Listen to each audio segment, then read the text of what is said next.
YI그룹 본가의 크리스탈 샹들리에가 눈을 시리게 할 만큼 반짝였다.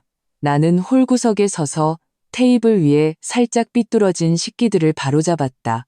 모든 나이프와 포크가 접시와 정확히 센티미터 단위까지 거리를 유지하도록 확인했다. 시아버지의 3주기 추도식, 시어머니 김미령은 모든 디테일에 병적으로 집착했다. 임서방, 이 백합은 어떻게 된 거니? 내가 분명히 흰색으로 하라고 했을 텐데. 김미령의 날카로운 목소리가 등 뒤에서 비수처럼 꽂혔다. 내가 돌아서자 새빨간 매니큐어를 칠한 그녀의 손가락이 홀 중앙의 꽃바구니를 삿대질하고 있었다.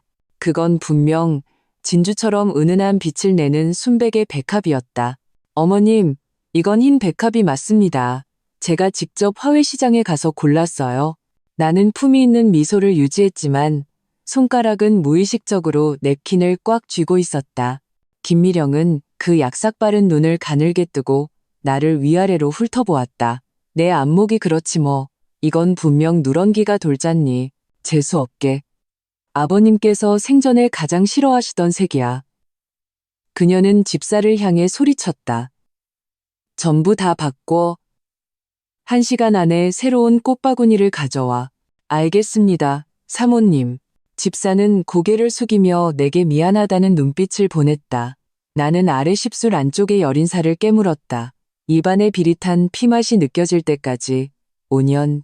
내가 아무리 노력해도 이 여자 눈에는 언제나 부족했다. 시계를 보니 추도식까지는 40분밖에 남지 않았다.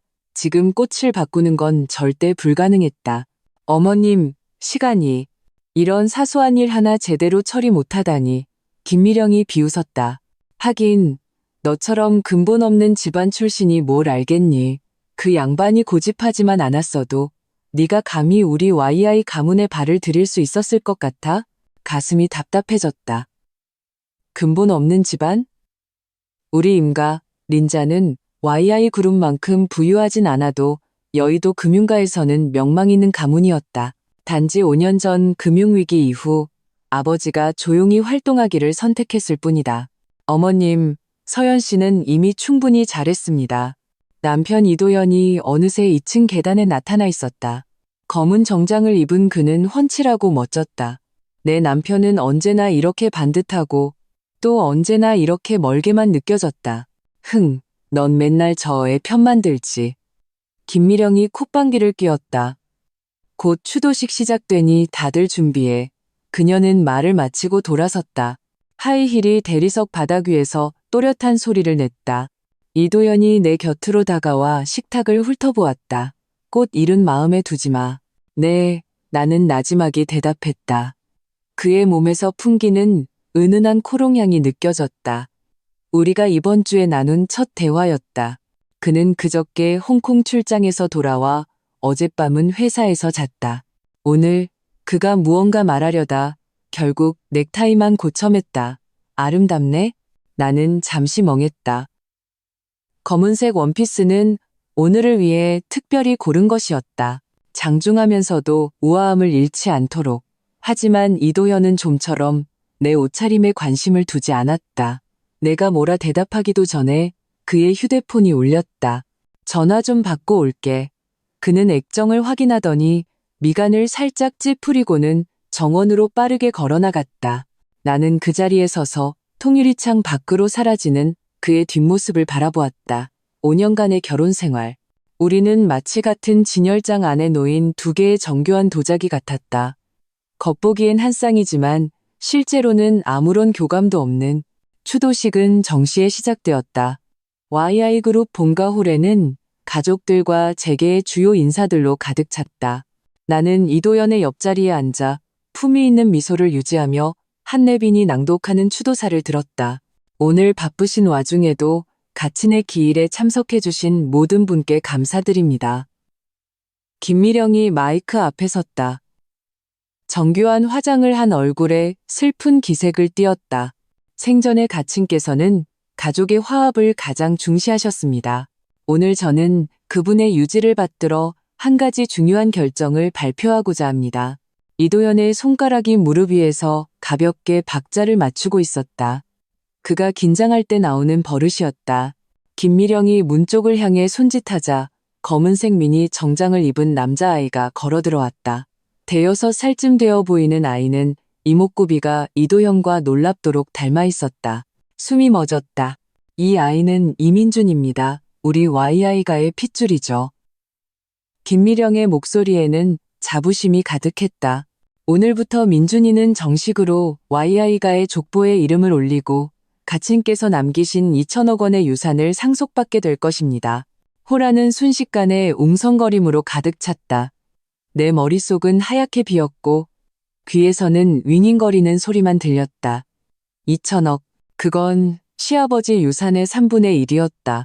그리고 이 갑자기 나타난 아이는 모두 아시다시피 도현이와 서방은 결혼 5년 동안 아이가 없었습니다.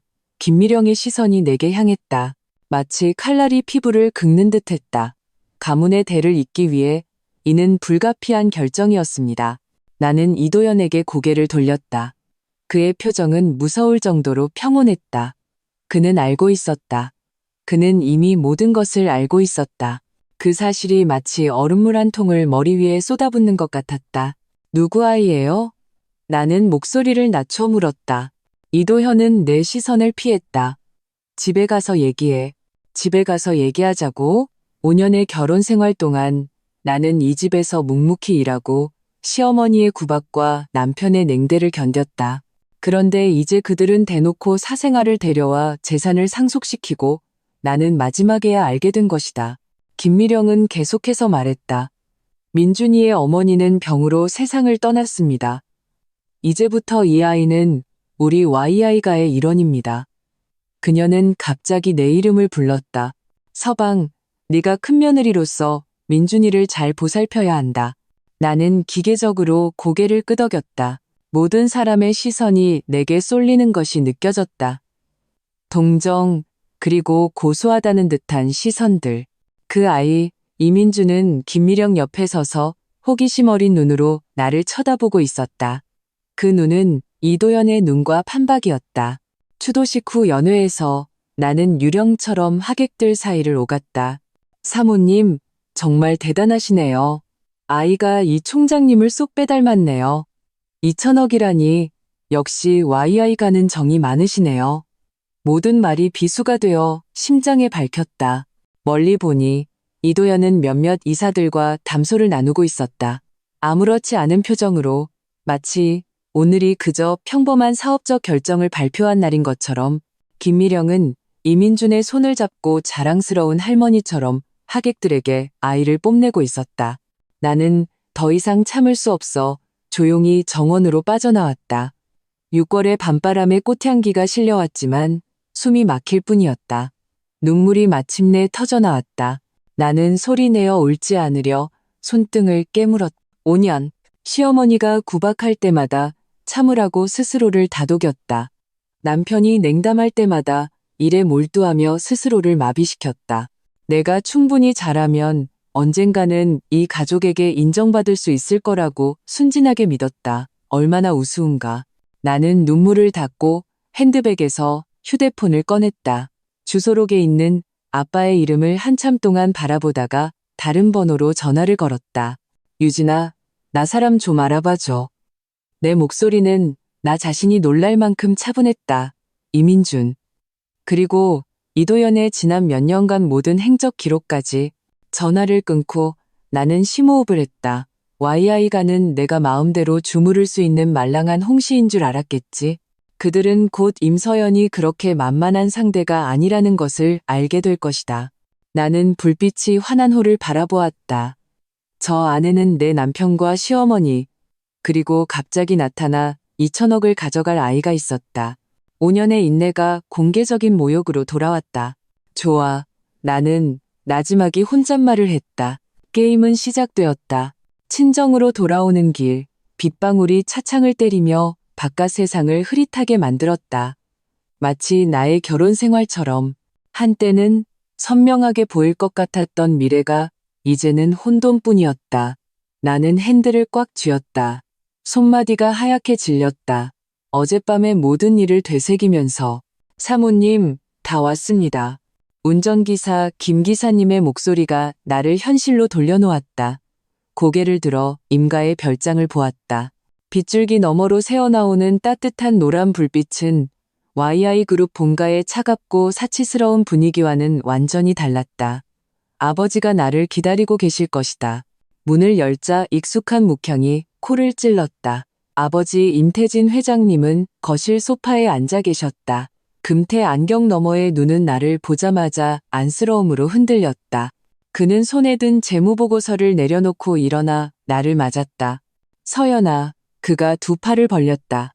목소리는 침착하고 힘이 있었다. 아빠, 허우. 단 한마디 부름에 억지로 버티던 강인함이 순식간에 무너져 내렸다. 5년간 쌓인 서름이 홍수처럼 터져나왔다. 나는 아버지의 품에 안겨 어린아이처럼 울었다. 아버지는 내 등을 가볍게 두드려 주셨다. 내 감정이 조금 진정되자 나를 서재로 데리고 가 자세한 이야기를 들으셨다. 나는 YI가에서 있었던 일을 하나도 빠짐없이 이야기했다. 김미령의 구박, 이도연의 냉담함, 그리고 어젯밤 갑자기 나타난 아이까지. 아버지는 이야기를 다 듣고는 얼굴이 굳어졌다. 그는 책장으로 다가가 두꺼운 앨범을 꺼내 중간 페이지를 펼쳤다. 5년 전 나와 이도연의 결혼식 사진이었다. 서연아, 내가 왜 그 결혼을 허락했는지 아니? 아버지의 손가락이 사진을 부드럽게 쓰다듬었다. 목소리는 낮게 가라앉아 있었다. 나는 고개를 저었다. 당시 금융위기 이후 임가가 강력한 지원군이 필요했던 것은 사실이다. 하지만 나는 아버지가 이도연의 인품을 보고 결정하셨다고 믿었다. 내가 이 회장님께 큰 빚을 졌기 때문이야. 아버지가 안경을 벗고 콧대를 문질렀다. 하지만 지금 보니 우리 모두가 그들에게 이용당한 거였어. 그는 금고를 열어 서류 뭉치를 꺼내 내게 건넸다. 이걸 보렴.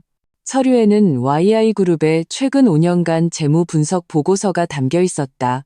나는 빠르게 훑어보았다. 금융 전문가로서의 본능이 즉시 문제를 발견하게 했다.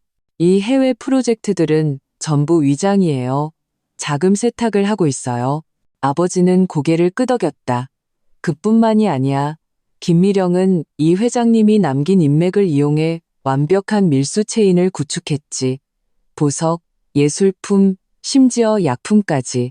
나는 숨을 들이켰다. 이는 YI그룹의 부상당 부분이 부정한 돈이라는 것을 의미했다. 그럼 이도연 씨는요? 그 사람도 알고 있었나요? 그게 재미있는 부분이지. 아버지가 냉소했다. 내 남편은 계속해서 막으려고 했던 것 같아. 하지만 김미령이 가문의 이익을 내세워 그를 억눌렀지.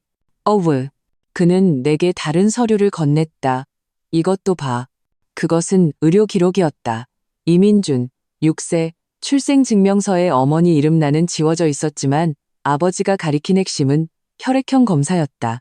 AB형? 나는 미간을 찌푸렸다. 이도연은 O형이다. 어머니가 누구든 AB형 아이를 낳는 것은 불가능했다. 아버지가 내 말을 이었다. 그래, 그래서 그 아이는 이도연의 아이가 아닐 가능성이 매우 높아. 이 정보는 마치 번개처럼 혼란스러운 내 머릿속을 갈랐다. 김미령은 거짓말을 하고 있었다. 하지만 왜 아무런 혈연 관계도 없는 아이를 이용해 나를 모욕하려 했을까? 아버지는 내 의문을 꿰뚫어 본 듯했다. 그 아이를 통제하기 위해서지. 생모가 누구인지는 중요하지 않아. 중요한 건 김미령이 YI그룹을 계속 장악하기 위한 꼭두각시가 필요했다는 거야. 나는 어젯밤 연회에서 김미령이 그 아이의 손을 잡고 의기양양하게 웃던 모습이 떠올랐다. 그녀는 나를 모욕했을 뿐만 아니라 가문 전체를 속인 것이다. 아빠, 저 이혼할래요. 나는 고개를 들었다. 목소리는 단호했다. 하지만 아버지는 고개를 아니, 지금 이혼하면 저들 뜻대로 되는 거야. 그들은 널 빈손으로 내쫓고 계속해서 자기들 입속을 챙기겠지. 그는 창가로 다가가 등을 돌린 채 말했다. 서연아, 우리 임가의 진짜 실력을 아니? 나는 잠시 멈칫했다. 금융위기 이후 임가는 확실히 조용해졌다. 하지만 아버지가 책상 위에 버튼을 누르자 서재의 벽 한 면이 천천히 열리며 숨겨진 디스플레이 화면이 나타났다. 그가 비밀번호를 입력하자 화면에 수많은 계좌와 숫자들이 떠올랐다. 이것이 임시 금융제국이다. 아버지의 눈이 날카롭게 빛났다. 금융위기 이후 우리는 단지 지하로 들어갔을 뿐이야. 지금 우리가 운용하는 자금은 YI그룹의 3배가 넘어. 나는 그 숫자들을 보며 충격에 빠졌다. 아버지의 지난 몇 년간의 침묵은 힘을 기르기 위함이었던 것이다. 서연아, 복수하고 싶니? 아버지의 질문은 내 마음을 정통으로 꿰뚫었다. 나는 눈을 감았다. 어젯밤의 모욕이 눈앞에 생생하게 떠올랐다. 눈을 떴을 때 나는 거울 속의 나를 보았다. 더 이상 나약하지 않은 눈빛, 그들이 대가를 치르게 할 거예요. 나는 한자 한자 힘주어 말했다. 아버지는 만족스럽게 고개를 끄덕였다. 좋아, 하지만 기억해라. 최고의 복수는 감정적인 분풀이가 아니라 정밀 타격이다. 그는 내게 USB 하나를 건넸다. 여기 YI그룹의 모든 약점이 담긴 자료가 있다. 작은 프로젝트부터 시작해서 그들에게 쓴맛을 보여주렴. 나는 USB를 받았다. 그 안에 담긴 데이터뿐만 아니라 그것이 상징하는 시작 때문에 묵직하게 느껴졌다. 더 이상 참고만 살지 않을 임서연의 시작. 서재를 떠나기 전 아버지가 마지막으로 말했다. 서연아, 네가 어떤 결정을 내리든 인간은 언제나 네 편이라는 걸 잊지 마라. 어릴 적 내 방으로 돌아와 나는 절친인 강유진에게 전화를 걸었다. 경제부 기자로서 그녀의 인맥과 정보력은 내 계획에 필수적이었다. 유진아, 나 사람 좀 알아봐줘. 전화기 저편에서 유진은 내 이야기를 다 듣고는 분노의 차욕을 몇 마디 하더니 이내 전문가 모드로 돌아갔다. 이민준의 생모는 내가 알아볼게. 그리고 이도현의 최근 몇 년간 행적, 서연아, 너 정말로 알고 싶어? 나는 수화기를 꽉 쥐었다. 전부 다, 모든 진실을 알아야겠어. 전화를 끊고 나는 창가에 서서 비갠 후의 달빛을 바라보았다. 5년 전의 낭만적인 첫 만남이 떠올랐다. 자선 파티에서 이도현이 우연히 내 와인잔을 쳤고 그 후 끈질기게 보상하겠다며 저녁 식사를 제안했다. 지금 생각하니 모든 우연은 치밀하게 계획된 것일지도 몰랐다. 휴대폰이 진동했다. 유진에게서 첫 번째 메시지가 왔다. 이도현, 오늘 밤 엠페리얼 호텔 1808호 스위트룸에 투숙 중. 나는 냉소했다. 시아버지 기일 다음 날에 애인을 만나러 가다니 나는 검은 옷으로 갈아입고 차 키를 들었다. 나의 다정한 남편의 진짜 모습을 마주할 시간이었다. 엠페리얼 호텔 프런트 직원은 나를 알아보고는 어색한 표정으로 인사했다. 사모님, 이렇게 늦은 시간에 남편이 서류를 잊고 가서요. 나는 미소를 지으며 거짓말을 하고는 곧장 엘리베이터로 향했다. 1808호 스위트룸 문 앞에서 나는 심호흡을 하고 손을 들어 노크했다. 반응이 없었다. 다시 노크해도 조용했다. 문 손잡이를 돌려보니 잠겨있지 않았다. 문을 열자 스위트룸 안은 불이 어두웠고 거실에는 아무도 없었다. 침실 방향에서 물소리와 여자의 웃음소리가 들려왔다. 나는 소리 없이 침실로 다가갔다. 문은 살짝 열려 있었다.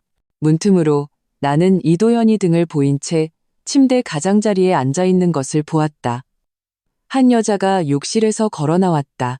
몸에는 목욕 타월만 두르고 있었다.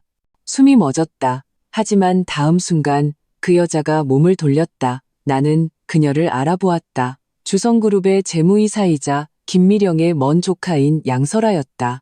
고모님이 그러시는데 다음 주 이사회 후에 그 아이가 정식 후계자가 될 거래요. 양설아의 목소리가 들려왔다. 그 여자는 너무했어.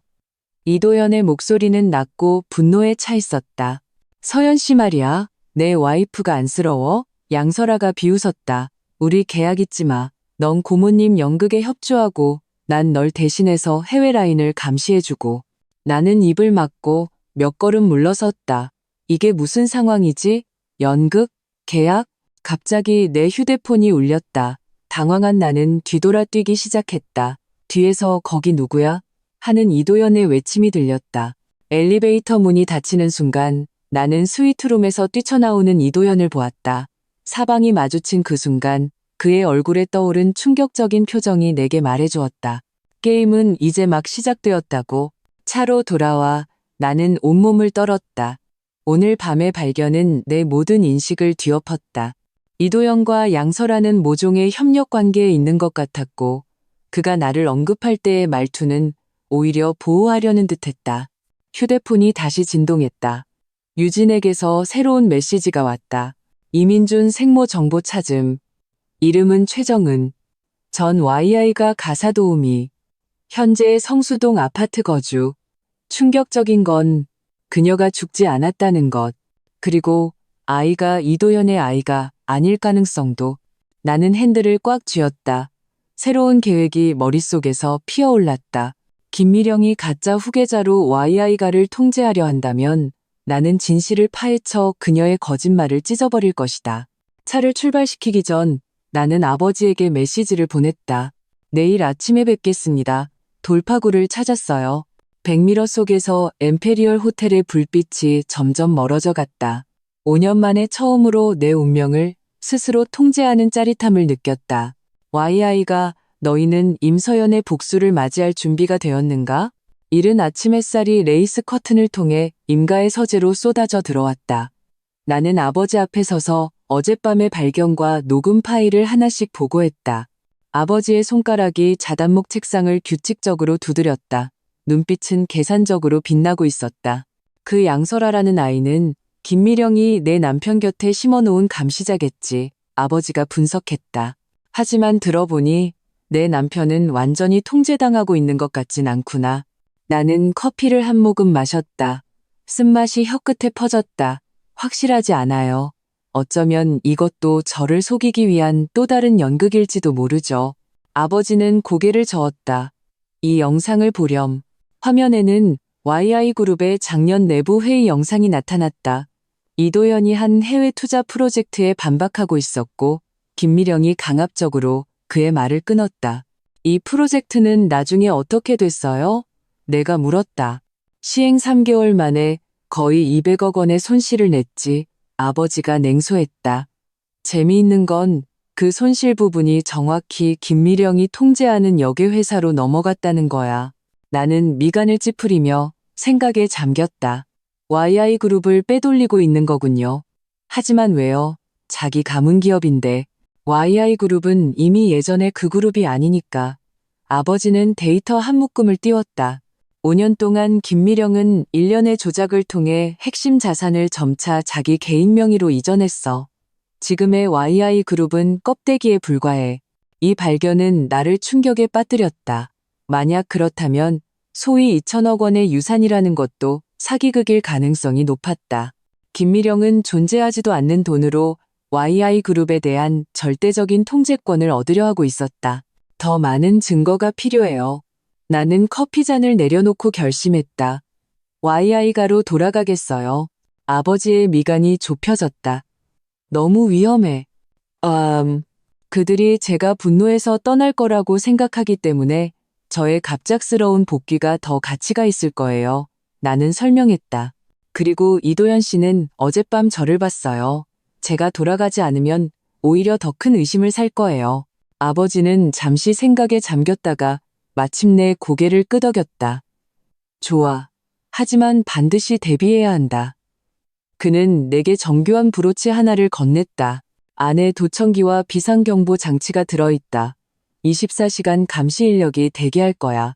YI가의 별장으로 돌아온 것은 오후였다. 열쇠로 문을 열자 집안은 이상할 정도로 조용했다. 아무도 없다고 생각했을 때 부엌에서 그릇 부딪히는 소리가 들렸다. 사모님, 가사도우미 방 여사가 나를 보고는 놀라서 손에 든 접시를 떨어뜨릴 뻔했다. 돌아오셨어요?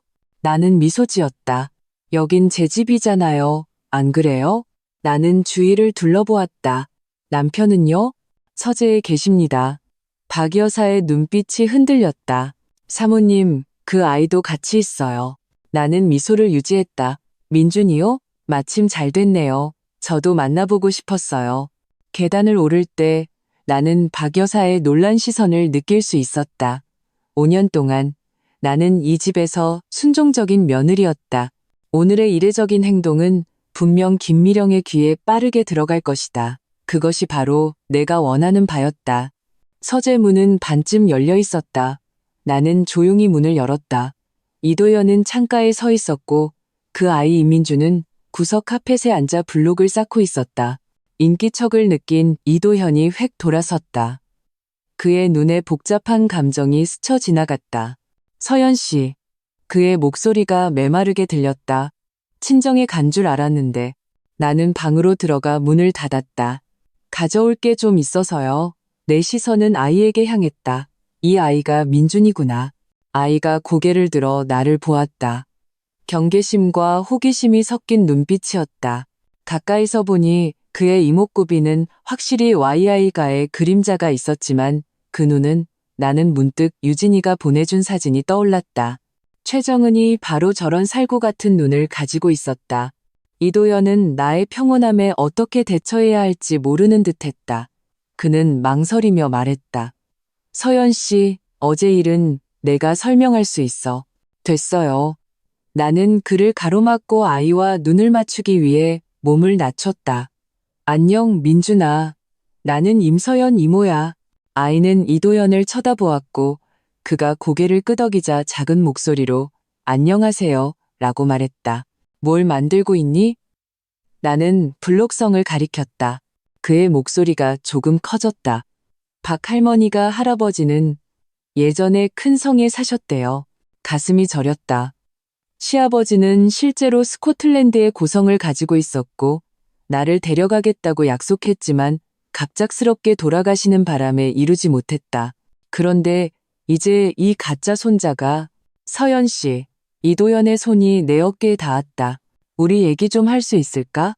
나는 일어나 그와 거리를 두었다. 물론이죠. 하지만 지금은 아니에요. 서류 좀 챙겨서 바로 부녀회 모임에 가봐야 해요. 거짓말이었다. 하지만 나는 생각을 정리할 시간이 필요했다. 어젯밤 호텔에서 들은 대화가 여전히 머릿속을 맴돌았다. 이도현과 양설아는 도대체 무슨 관계일까? 그는 정말 김미령에게 저항하고 있는 걸까? 아니면 이 모든 게 연극일까? 이도현은 무언가 더 말하고 싶어 하는 듯 했지만 결국 고개만 끄덕였다. 서재를 떠나기 전 나는 뒤를 돌아보았다. 아이는 다시 고개를 숙이고 블록을 만지고 있었고 이도현은 창가에 서 있었다. 햇빛이 그의 윤곽을 금빛으로 물들였지만 그의 눈 속의 그늘까지는 비추지 못했다. 침실로 돌아와 나는 재빨리 문을 잠그고 단서를 찾기 시작했다. 이도현의 서랍, 옷장, 금고는 모두 흐트러짐 없이 완벽했다. 포기하려던 순간 침대 머리맡에 액자가 살짝 기울어진 것을 발견했다. 액자를 들자 우리의 결혼사진 뒤에 아주 작은 USB가 붙어 있었다. 심장이 빠르게 뛰었다. 나는 그것을 재빨리 노트북에 꽂았다. USB는 비밀번호가 필요했다. 이도현의 생일, 우리의 결혼기념일을 시도했지만 모두 틀렸다. 마지막으로 홀린 듯이 우리가 처음 만난 날짜를 입력했다. 잠금이 해제되었다. 안에는 TS라는 이름의 폴더 하나만 있었다. 클릭하자 나는 숨을 참았다. 이것은 YI그룹의 최근 2년간의 비밀 장부였다. 김미령이 어떻게 허위 거래를 통해 자산을 빼돌렸는지 상세히 기록되어 있었다. 더욱 놀라운 것은 파일 말미에 첨부된 의료 보고서였다. 이민준의 DNA 검사 결과 그가 Y아이가와 혈연 관계가 없음을 증명하고 있었다. 이도현은 이미 알고 있었다. 그는 계속해서 증거를 모으고 있었던 것이다. 하지만 왜, 만약 그가 김미령과 한패라면 왜 자신의 신용을 무너뜨릴 수 있는 이런 증거들을 보관하고 있었을까? 휴대폰이 진동했다. 유진에게서 메시지가 왔다. 양설아 배경 찾음. 김미령 조카 맞음. 근데 더 흥미로운 건 그녀가 동시에 주성그룹에서도 일한다는 사실. 그리고 주성그룹은 YI그룹과 해외 항만 프로젝트를 두고 경쟁 중. 또 다른 메시지가 이어졌다. 최정은 만나주겠다고 함. 오늘 저녁 7시 성수동 카페. 나는 재빨리 확인 답장을 보내고 기록을 삭제했다. 막 휴대폰을 내려놓았을 때 초인종이 울렸다. 현관 카메라를 통해 보니 김미령이 굳은 얼굴로 문 밖에 서 있었다. 임서방, 문 열어라. 그녀의 목소리가 문틈으로 차갑게 들려왔다. 나는 심호흡을 하고 USB를 속옷 안에 숨겼다. 표정을 가다듬고 문을 열었다. 김미령은 샤넬 정장을 입고 완벽한 화장을 했지만 눈빛은 매처럼 날카로웠다. 그녀는 방 안으로 성큼성큼 들어와 주위를 둘러보았다. 어머, 짐 싸러 돌아온 거니? 이혼 준비하게? 그녀가 냉소했다. 실망시켜드려 죄송하네요. 어머님. 나는 미소 지었다. 그냥 모임에 가려고요. Now. 그녀는 눈을 가늘게 떴다. 가식 떨지 마. 어제 일 무슨 생각하고 있니? 민준이 귀엽던데요. 나는 미소를 유지했다. YI가의 큰며느리로서 잘 보살펴야죠. 김미령은 이 대답을 예상하지 못한 듯 잠시 할 말을 잃었다. 그녀는 한 걸음 다가왔다. 짙은 향수 냄새가 코를 찔렀다. 내가 내 속셈을 모를 줄 알아? 너희 임가 그깟 실력으론 우리 YI 그룹 계열사 하나도 못 당해. 나는 순종적인 청눈을 내리깔았다. 어머님 말씀이 맞습니다. 제가 YI가의 시집 온 건 분에 넘치는 일이죠. 알면 됐어. 그녀가 콧방귀를 뀌었다. 도연이 다음 주에 회사를 대표해서 아태금융서밋에 참석할 거야. 아내로서 어떻게 해야 할지 알겠지? 물론이죠. 모든 걸 잘 준비하겠습니다. 나는 고개를 끄덕였지만 마음속으로는 경계심이 일었다. 이 서밋은 여러 국제은행과 YI 그룹이 대출 협상을 하는 중요한 자리였다. 김미령은 몇 마디 더 경고하고는 떠났다. 문이 닫히자 나는 다리에 힘이 풀려 침대 가장자리에 주저앉았다. 방금의 대치는 내 추측을 확신시켜 주었다. 그녀는 YI 그룹을 장악하기 위해 조급해하고 있으며 가짜 후계자를 내세워서라도 다른 주주들을 안정시키려 하고 있었다. 그리고 그 서밋은 그녀 계획의 핵심 단계일 것이다. 저녁 나는 친구를 만난다는 핑계로 차를 몰아 성수동으로 향했다. 카페 구석 야구 모자와 마스크를 쓴 여자가 이미 기다리고 있었다. 내가 다가가자 그녀는 경계하며 고개를 들었다. 사진 속의 최정은이었다. 사진보다 훨씬 초췌해 보였다. 최정은 씨, 나는 자리에 앉으며 나지막이 말했다. 그녀는 고개를 끄덕이고 주위를 살핀 후에야 입을 열었다. YI가 사모님께서 왜 저를 만나자고 하셨죠? 민준이의 진짜 상황을 알고 싶어요. 나는 그녀의 눈을 똑바로 쳐다보았다. 그 아이, 이도연 씨 아이가 아니죠? 최정은의 손이 떨리며 커피가 몇 방울 튀었다. 누가 그런 말을. 그건 중요하지 않아요. 나는 목소리를 낮췄다. 중요한 건 김미령 회장님이 왜 친자도 아닌 아이를 후계자로 내세웠냐는 거죠. 최정은의 눈에 순식간에 눈물이 고였다. 그 여자가 제게 돈 한 뭉치를 주면서 사라지라고 했어요. 제 아들이 YI가의 도련님이 되어 최고의 삶을 살게 될 거라고. 그녀는 흐느꼈다. 하지만 나중에 알았어요. 그 여자는 제 아들에게 무언가를 상속시킬 생각이 전혀 없었어요. 단지 이 대표님을 통제하기 위한 수단으로 이용했을 뿐이에요. 이도연 대표님을 통제한다고요? 내가 되물었다. 네. 최정은은 눈물을 닦았다. 이 대표님은 계속 김 회장님의 장부를 조사하고 있었어요. 그 여자에겐 카드가 필요했던 거죠. 제 아들이 바로 그 카드예요. 만약 이 대표님이 말을 듣지 않으면 사생아 스캔들을 터뜨려서 YI 그룹 주가를 폭락시키겠다고 협박했어요. 심장이 빠르게 뛰었다. USB에서 본 정보와 일치했다. 이도연은 김미령의 공범이 아니라 그녀의 적수였다. 아드님을 되찾고 싶으세요? 내가 갑자기 물었다. 그녀는 휙 고개를 들었다. 당연하죠. 하지만 전 계약서에 서명했어요. 위반하면 그 여자가 제가 도와드린다면요? 나는 그녀의 떨리는 손을 잡았다. 제게는 자원도 인맥도 있어요. 하지만 당신의 협조가 필요해요. 최정은의 눈에 희망의 불꽃이 타올랐다가 이내 두려움으로 뒤덮였다. 너무 위험해요. 그 여자는 뭐든 할 수 있는 사람이에요. 아드님을 생각하세요. 나는 나지막이 말했다. 장기말로 이용당하고 있어요. 미래가 어떻게 될까요? 김미령이 목적을 달성한 후에 너무 많은 것을 아는 아이를 어떻게 대할까요? 이 말은 최정은의 마음을 움직였다. 그녀는 입술을 깨물더니 마침내 고개를 끄덕였다. 제가 뭘 하면 되죠? 우리는 30분 동안 비밀리에 이야기를 나눴다. 떠나기 전 최정은은 내게 봉투 하나를 건넸다. 이건 제가 보관해온 증거들이에요. 김 회장님이 제게 송금한 기록이랑 그리고 그분이 시아버지에 대해 언급했던 말들이요. 나는 경계하며 물었다. 시아버지요? 뭐라고 하던가요? 최정은은 목소리를 낮췄다.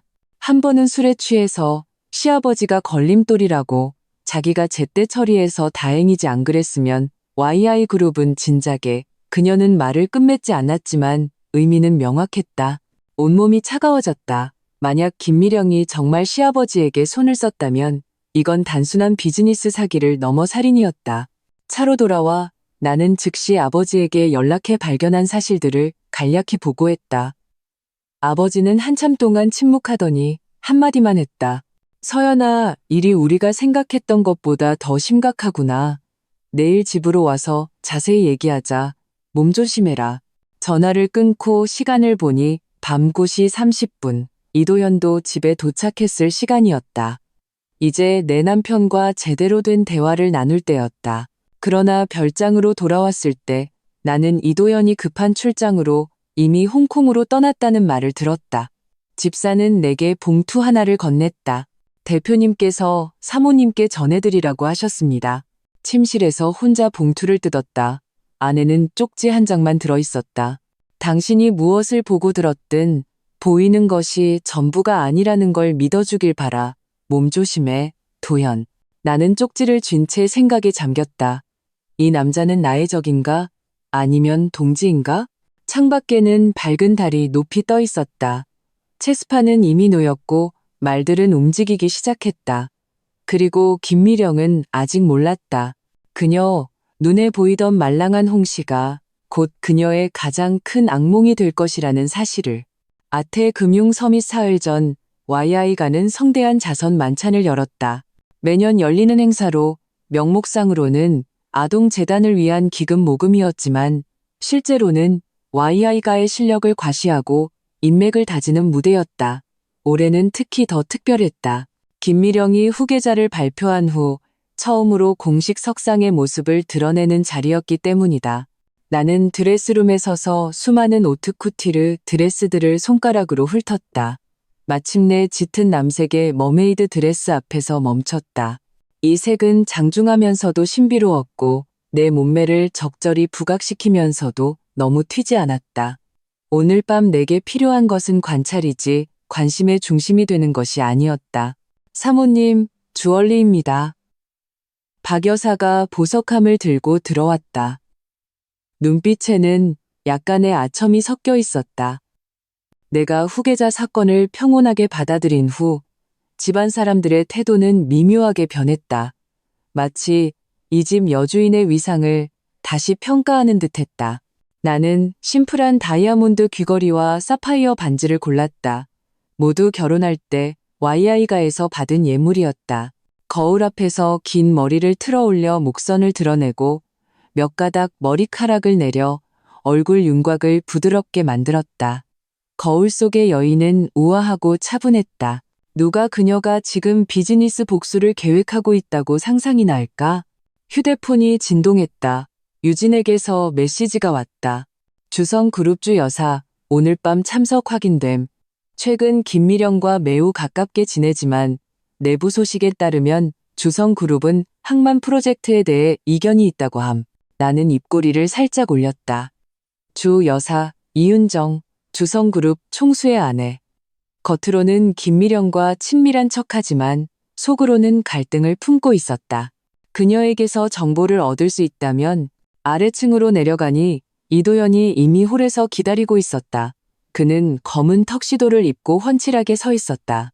나를 보자 그의 눈에 감탄의 빛이 스쳤다. 그날 밤 호텔에서 마주친 후 우리가 단둘이 있는 것은 처음이었다. 아름답네. 그가 나지막이 말하며 벨벳 상자를 건넸다.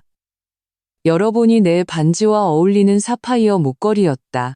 나는 눈썹을 치켜세우며 그를 보았다. 새로 산 거예요? 원래 가지고 있었어. 그가 내게 목걸이를 채워주었다. 그의 손가락이 무심코 내 목덜미를 스치자 짜릿한 전율이 일었다. 당신에게 어울릴 것 같아서.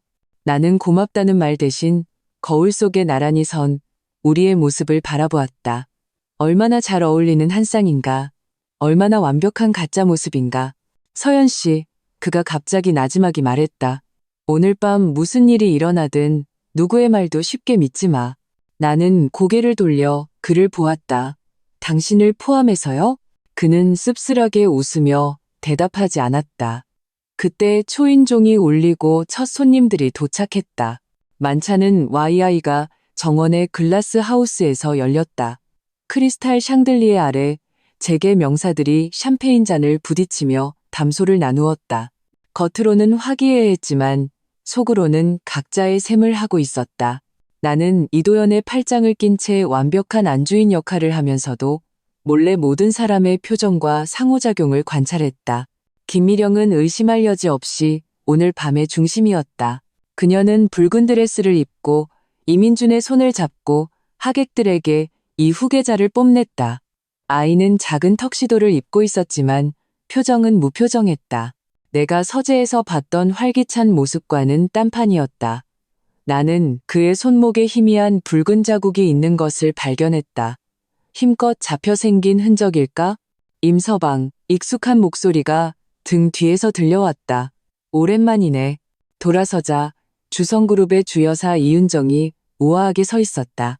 샴페인 잔이 손 안에서 가볍게 흔들리고 있었다.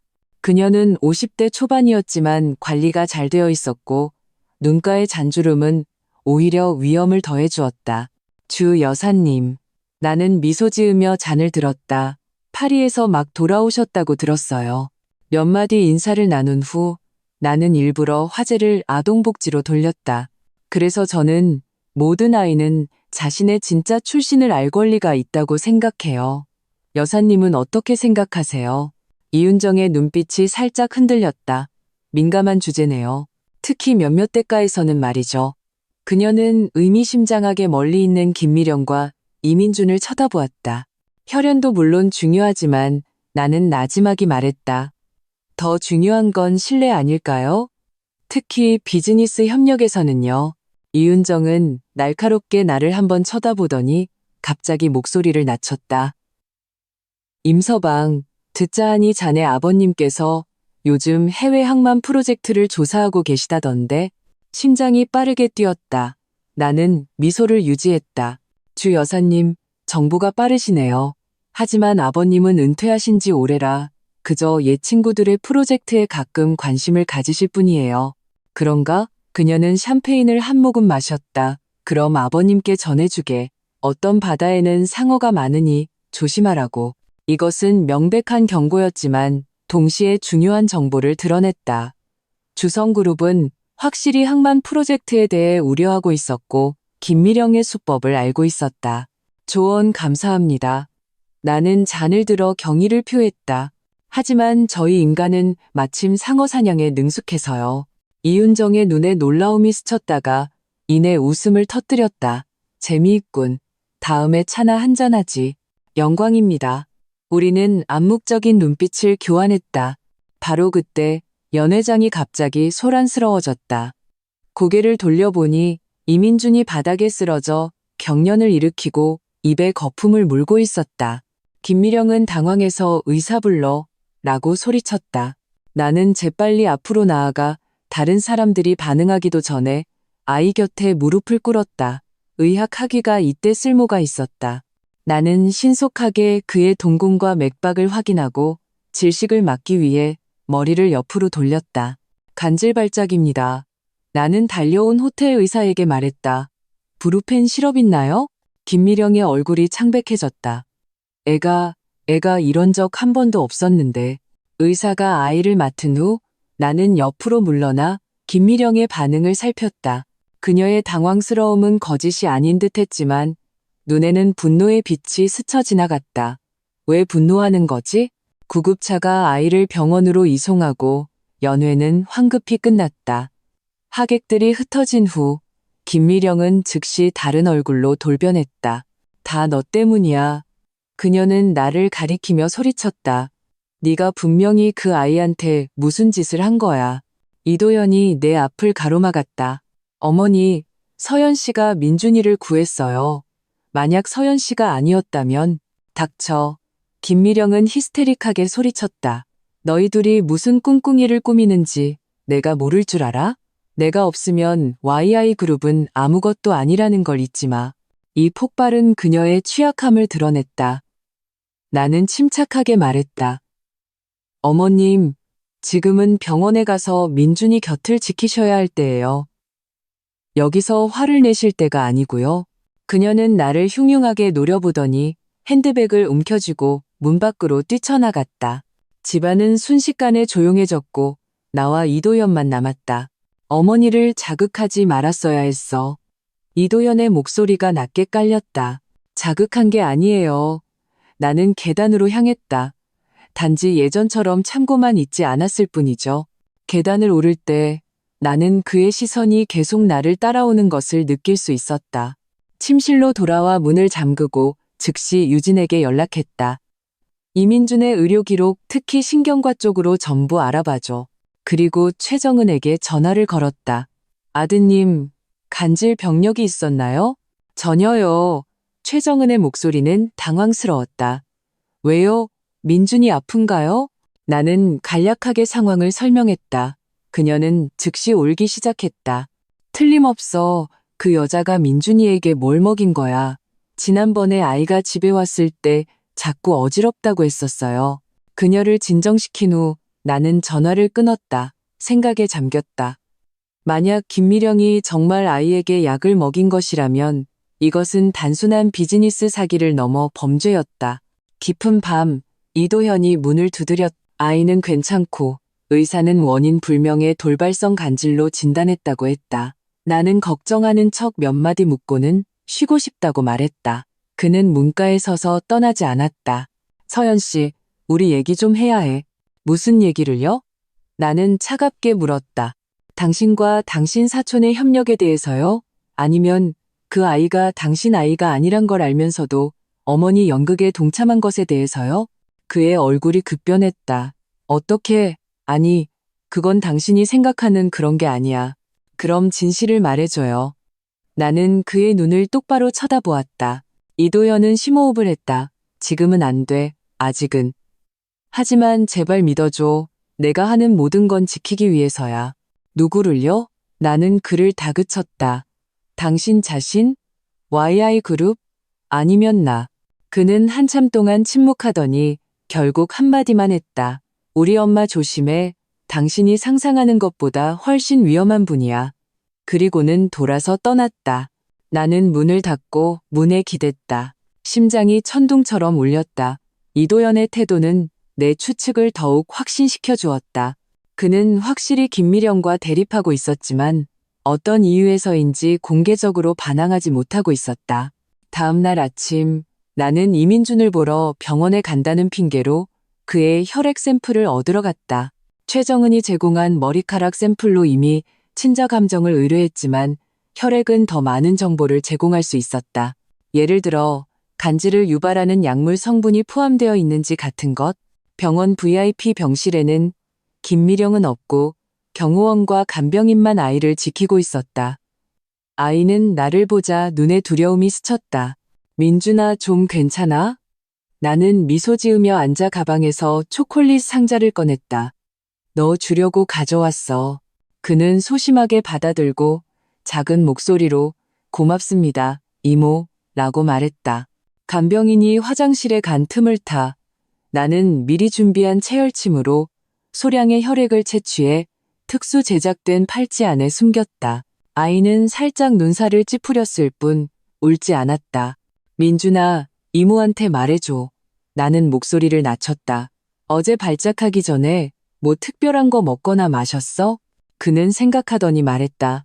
할머니가 준 약이요. 키 크는 약이라고 했어요. 내 심장이 쿵 내려앉았다. 어떤 약? 빨갛고 아주 썼어요. 그는 삼키는 신용을 했다. 할머니가 다른 사람한테 말하면 다시는 엄마 못 보게 할 거라고 했어요. 역시나 나는 치솟는 분노를 억누르고 그를 진정시키며 엄마를 만나게 해주겠다고 약속했다. 떠나기 전 나는 침대 머리맡에 있는 비타민병을 발견했다. 김미령이 늘 복용하던 그 종류였지만 라벨은 새 것이었다. 차로 돌아와 나는 즉시 혈액 샘플과 비타민 약을 기다리고 있던 유진에게 건넸다. 최대한 빨리 성분 분석해줘. 특히 신경 억제제 성분이 있는지 확인해줘. 유진은 고개를 끄덕였다. 그리고 한 가지 더. 시아버지에 대한 건데 그분이 돌아가시기 전 주치의가 3개월 후에 사직하고 해외로 나갔다고 해. 그런데 지난달에 태국에서 그를 봤다는 사람이 있어. 그 사람 찾아. 나는 핸들을 꽉 쥐었다. 무슨 수를 써서라도. 그 후 이틀 동안 나는 겉으로는 집안일에 바쁜 척하면서 속으로는 치밀하게 준비했다. 아버지 쪽에서는 YI그룹의 해외 프로젝트에 압력을 가하기 시작했고 2개 은행이 서밋 지원을 임시로 철회했다. 김미령은 빈번하게 회의를 열었고 얼굴은 점점 더 굳어갔다. 서밋 전날 밤 이도연이 갑자기 일찍 귀가했다. 그는 내가 서재에서 서류를 뒤지고 있는 것을 발견했다. 뭘 찾는 거야? 그가 문가에 서서 물었다. 목소리는 무서울 정도로 평온했다. 나는 당황하지 않고 오히려 그를 똑바로 쳐다보았다. 진실이여. 당신 어머니가 어떻게 시아버지를 해쳤는지, 어떻게 가짜 후계자로 YI그룹을 통제하려 했는지, 어떻게 회사를 빼돌린 후 당신에게 모든 걸 뒤집어 씌울 계획이었는지에 대한 진실. 그의 얼굴이 하얗게 질렸다. 그는 재빨리 다가와 문을 닫았다.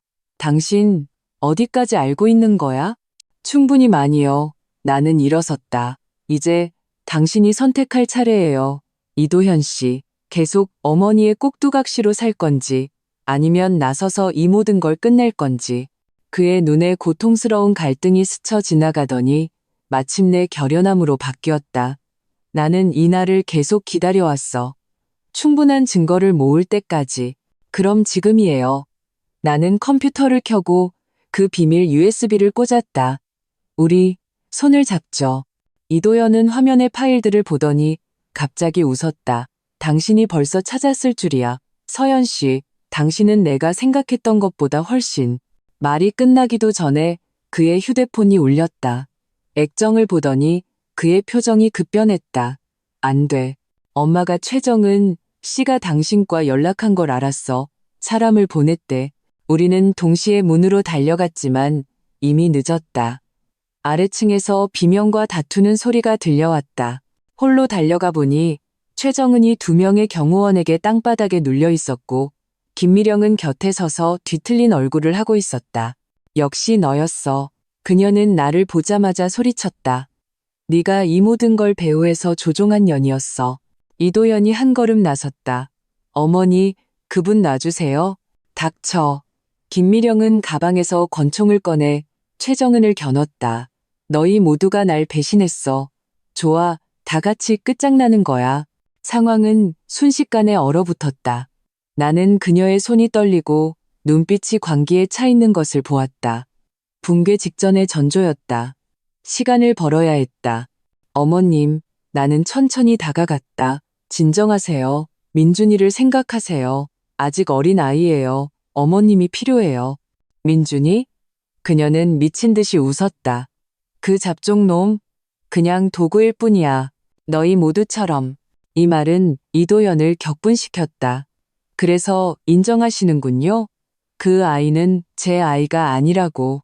당신은 모든 사람을 속여왔던 거예요. 당연히 아니지. 김미령은 아들을 비웃으며 쳐다보았다. 너처럼 나약한 놈이, 마누라 하나 제대로 간수 못하는 놈이 어떻게 밖에서 사생아를 낳겠어. 그녀는 나를 향해 돌아섰다.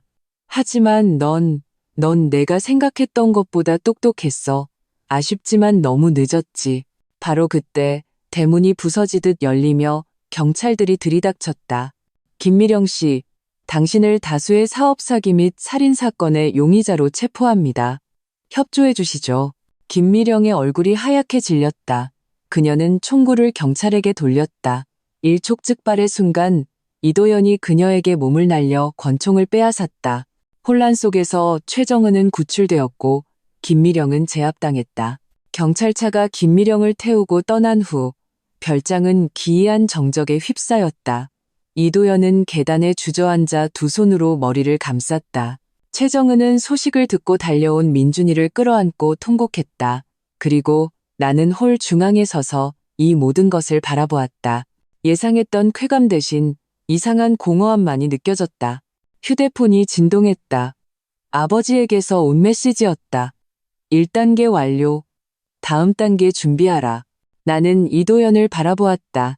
그가 고개를 들어 나와 눈을 마주쳤다.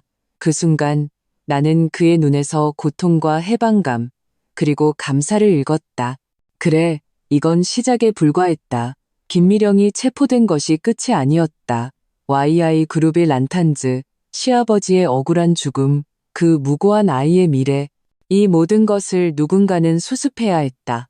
그리고 그 사람은 바로 나, 임서연이 될 것이다. 김미령이 체포된 지 사흘째, YI 그룹 본가는 여전히 무거운 분위기였다. 경찰은 대량의 서류를 압수해갔고 YI 그룹의 주가는 폭락했으며 언론은 밤낮으로 정문을 지키고 있었다. 나는 서재 창가에 서서 또 다른 취재 차량이 바디에시아 타는 것을 보며 무의식적으로 창틀을 두드렸다. 사모님. 집사가 문가에서 나지막이 말했다. 회장님의 서재, 경찰이 봉인을 풀어도 된다고 합니다. 나는 고개를 돌려 끄덕였다. 고마워요. 지금 가볼게요. 시아버지 이용명 회장의 서재는 본가 동쪽에 위치해 있었다. 그가 돌아가신 후 김미령에 의해 잠겨 있었고 경찰이 조사를 위해 강제로 열기 전까지는 누구도 들어가지 못했다. 이제 이곳에 마지막 증거가 숨어 있을지도 몰랐다. 육중한 자단목 문을 열자 오래 묵은 책, 향기와 옅은 약 냄새가 섞여 코를 찔렀다. 서재는 3년 전 모습 그대로였다. 거대한 자단목 책상 위에는 서류가 가지런히 놓여 있었고 벽에 고풍스러운 시계는 새벽 2시 18분에 멈춰 있었다. 시아버지가 돌아가신 시각이라고 했다. 나는 장갑을 끼고 조심스럽게 모든 서랍을 확인하기 시작했다. 위칸은 일반적인 사업 서류, 중간 칸은 잠겨 있었다. 열쇠가 필요했다. 생각에 잠겨 있는데 등 뒤에서 발소리가 들렸다. 이거 찾아? 이도연이 문가에 서서 노쇠 열쇠를 흔들고 있었다. 내가 손을 뻗자 그는 놓지 않았다. 서연 씨, 어떤 일은 너무 많이 아는 게 좋지 않아? 하지만 진실을 모르는 건 더 나빠요. 나는 힘껏 열쇠를 빼앗았다. 3년이에요. 당신 아버지의 진짜 사인을 알고 싶지 않아요? 그의 눈빛이 어두워졌다. 그는 나를 따라 책상 앞으로 왔다. 열쇠는 완벽하게 맞았다. 중간 서랍이 열리자 몇 권의 수첩과 검은색 작은 상자가 나타났다. 수첩은 시아버지의 일기였다. 나는 마지막 몇 페이지를 빠르게 넘겼다. 미령이 점점 통제불능이 되어간다. 그녀는 주성그룹 사람들과 접촉했다.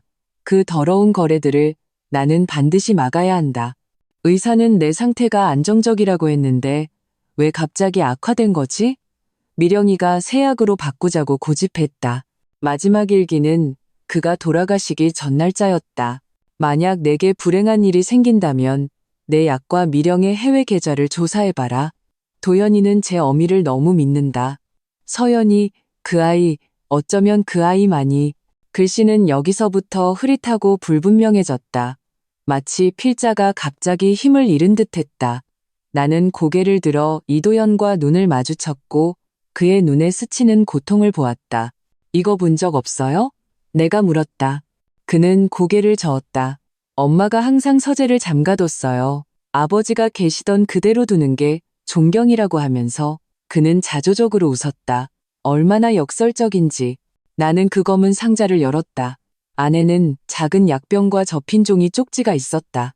쪽지에는 1년의 숫자, 명백한 은행 계좌번호와 이름 하나가 적혀 있었다. 덕터 장 크랜트, 3pm, 장충동, 장 박사. 나는 유진이의 정보를 떠올렸다. 당신 아버지 주치의였다가 갑자기 사직한 그 사람이군요. 이도연은 고개를 끄덕이고 약병을 들어 자세히 살폈다. 아버지가 평소에 드시던 약이 아니야. 라벨은 맞지만 약 모양이 달라. 바꿔치기 당한 거예요. 나는 단언했다. 당신 어머니가 그의 약을 바꿔서 죽음을 앞당긴 거죠. 오싹한 한기가 등골을 타고 흘렀다. 이미 추측은 했지만 증거가 눈앞에 놓이니 역겨움을 금할 수 없었다. 돈과 권력을 위해 한 여자가 30년을 함께한 남편을 살해할 수 있다니. 더 있어. 이도연이 갑자기 책장으로 다가가 국부론 뒤편을 더듬었다. 책 뒤에는 초소형 녹음기가 숨겨져 있었다. 아버지가 돌아가시기 일주일 전에 내게 주셨어. 만약 당신께 무슨 일이 생기면 경찰에 넘기라고. 하지만 당신은 안 냈군요. 내가 그의 말을 대신했다. 그때는 아직 어머니가 살인을 저질렀다고 믿고 싶지 않았으니까. 그는 고통스럽게 눈을 감았다. 녹음을 들었어. 아버지와 어머니가 다투는 소리였지. 어머니는 약을 바꿨다고 인정했고, 만약 내가 폭로하면 나까지 파멸시키겠다고 했어. 그의 목소리가 떨렸다. 나는 비겁했어, 서연 씨. 나는 마주할 용기가 없었어. 그의 떨리는 어깨를 보며 나는 연민을 느꼈다. 비즈니스 세계에서 호령하던 이 남자가 실은 계속 어머니의 그늘 아래 살고 있었던 것이다. 나는 녹음기의 재생 버튼을 눌렀다. 당신 미쳤어. 그 밀수품들이 YI 그룹을 망칠 거야. 100년 가업을. 시아버지의 쇠약하지만 분노에 찬 목소리. 늙으니 시대가 변했어. 주성그룹이 항만 통제권을 2천억에 사겠대. 당신이 10년은 더 살 돈이야. 김미령의 목소리는 날카롭고 귀에 거슬렸다. 내일 당장 이사회를 소집해서 당신을 고발하겠어? 해볼 테면 해봐. 당신 세약 아직 사흘치는 남았을 텐데? 녹음이 끝나자 방 안은 죽음 같은 정적이 흘렀다.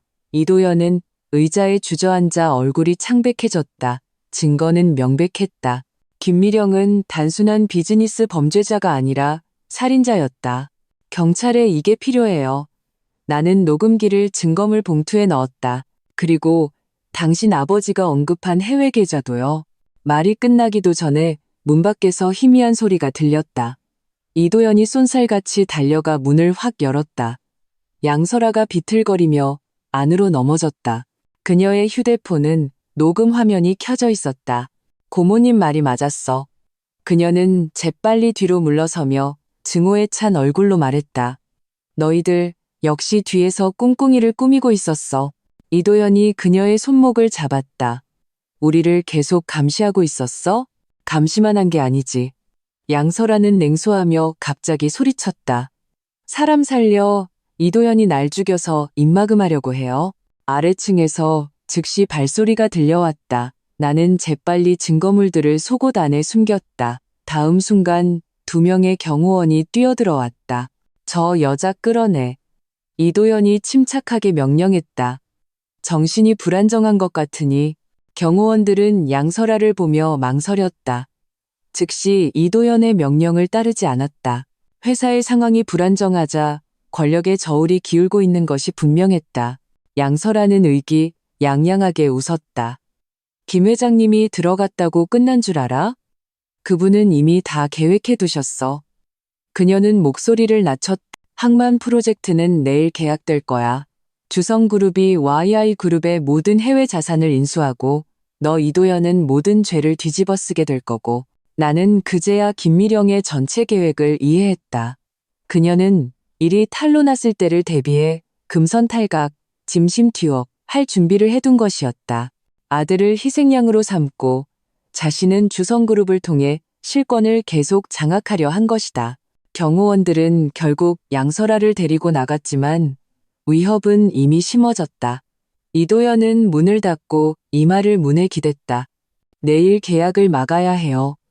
나는 휴대폰을 꺼냈다. 당신 아버지가 언급한 장 박사가 열쇠예요.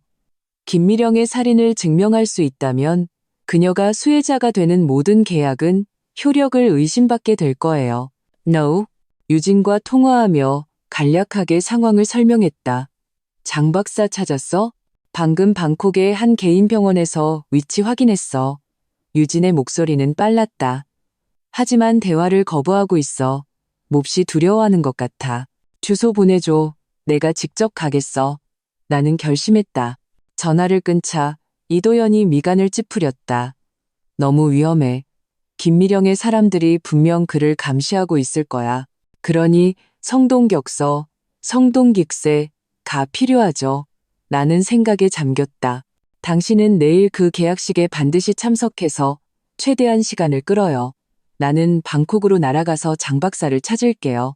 가장 빠르면 내일 저녁에 돌아올 수 있어요. 그가 내 손을 잡았다. 서연 씨, 왜 나를 돕는 거야? 나는 당신에게 잘해주지 않았는데. 나는 부드럽게 손을 빼냈다. 당신을 돕는 게 아니에요. 나 자신을 돕는 거죠. 김미령은 내 결혼 생활을 망쳤고 5년 동안 나를 모욕했어요. 이 빚은 내가 직접 받아낼 거예요. Now. 그날 밤 우리는 각자 행동했다. 이도연은 굴복하는 척하며 주성그룹에 연락해 협력 의사를 밝혔다. 나는 비밀리에 공항으로 가 야간 비행기로 방콕으로 향했다. 비행기 안에서 나는 시아버지의 일기를 다시 읽었다. 그의 우려를 더욱 깊이 이해하게 되었다. 김미령은 사치품뿐만 아니라 약품도 밀수했다. 아마도 금지 약물이나 가짜 약일 가능성이 높았다. 그리고 항만 프로젝트는 그녀가 밀수 규모를 확장하는 핵심이었다. 새벽에 방콕에 도착하자 유진이 준비해둔 사람이 나를 바로 병원으로 데려갔다. 가는 길에 기사가 갑자기 경고했다. 누군가 미행하고 있습니다. 백미러를 보니 검은색 오토바이 한 대가 멀어졌다 가까워졌다 하며 우리를 따르고 있었다. 역시 김미령의 사람들이 장 박사를 감시하고 있었다. 따돌려요. 내가 명령했다. 몇 차례의 급회전과 좁은 골목길을 통과한 끝에 우리는 마침내 미행을 따돌리고 교회의 한적한 사립병원에 도착했다. 장 박사는 50대 중반의 초췌한 남자였다. VIP 병실에서 나를 보자 그는 몹시 공포에 질린 표정이었다. 저는 아무것도 모릅니다. 제발 저를 찾지 마세요. 그는 계속 뒷걸음질 쳤다. 나는 시아버지의 사진을 내밀었다. 이홍명 회장님, 3년 전에 돌아가신 당신의 환자죠. 그분 살해당한 거 맞죠? 장 박사는 온몸을 떨었다. 그 여자가 만약 제가 한마디라도 하면 제 가족을 전부 죽이겠다고 했어요. 김미령은 지금 감옥에 있어요. 나는 침착하게 말했다. 이제 살인 혐의를 받고 있어요. 당신이 증언하면 그 여자를 영원히 나오지 못하게 할 수 있어요. 오랜 설득 끝에 장 박사는 마침내 무너졌다. 그는 오랫동안 숨겨온 의료 기록과 녹음 파일을 내놓았다. 기록에는 시아버지의 병세가 원래 안정적이었으나 김미령이 약교체를 고집한 후 급격히 악화되었다고 적혀 있었다. 녹음 파일은 김미령이 그에게 사망 진단서를 조작하라고 협박하는 대화였다. 결정적인 증거를 손에 넣자 나는 즉시 아버지에게 연락해 법무팀을 준비시키라고 했다. 전화를 끊자마자 유진에게서 긴급 전화가 왔다. 서연아 조심해. 주성그룹 사람들이 네가 거기 있는 걸 알았어. 지금 그쪽으로 가고 있대. 역시 창밖에서 급브레이크 소리가 들렸다. 나는 재빨리 증거를 클라우드에 업로드하고 원본은 속옷에 숨겼다. 그리고 의자를 들어 창문을 향해 던졌다. 유리 깨지는 소리가 병원 보안 요원들을 불렀고 내게 탈출할 기회를 주었다. 비상 통로를 통해 뒷문으로 뛰쳐나가 대기하고 있던 택시에 뛰어올랐다. 공항으로 빨리요. 나는 기사에게 외쳤다. 백미러로 보니 몇몇 검은 옷을 입은 남자들이 병원에서 뛰쳐나와 사방을 두리번거리고 있었다. 심장이 천둥처럼 뛰었다. 나는 휴대폰을 꽉 쥐고 제 시간에 돌아가 계약을 막을 수 있기를 기도했다. 방콕에서 서울로 오는 비행기 안에서 나는 증거의 사슬을 정리했다. 시아버지의 일기와 녹음, 바꿔치기 된 약, 장 박사의 증언, 김미령의 해외 계좌. 여기에 이도연이 가진 재무 사기 증거까지 더하면 김미령을 여생 동안 감옥에서 보내기에 충분했다. 하지만 더 큰 문제는 YI그룹의 미래였다. 만약 내일 계약이 성사되면 주성그룹이 핵심 자산을 통제하게 되고 수천 명의 직원이 실직하며 YI가의 몇 대에 걸친 심혈이 물거품이 될 것이다. 그리고 이도현은 모든 법적 책임을 뒤집어쓰게 될지도 모른다. 비행기가 착륙했다. 휴대폰을 켜자마자 이도현의 문자가 도착했다. 계약이 오늘 오후 3시로 앞당겨졌어. 주성그룹 본사에서 최대한 시간을 끌었지만 나는 시간을 확인했다. 오후 1시 20분. 공항에서 주성그룹 본사까지는 최소 1시간 반이 걸렸다. 입국 심사도 해야 했다. 기사님, 주성타워로 가장 빠른 속도로요. 나는 택시기사에게 외치며 동시에 아버지에게 전화를 걸었다. 아빠, 플랜 B를 준비해주세요. 제가 늦을지도 몰라요. 아버지의 침착한 목소리가 들려왔다. 이미 준비해뒀다. 만약 계약이 성사되면 우리는 즉시 적대적 인수를 개시한다.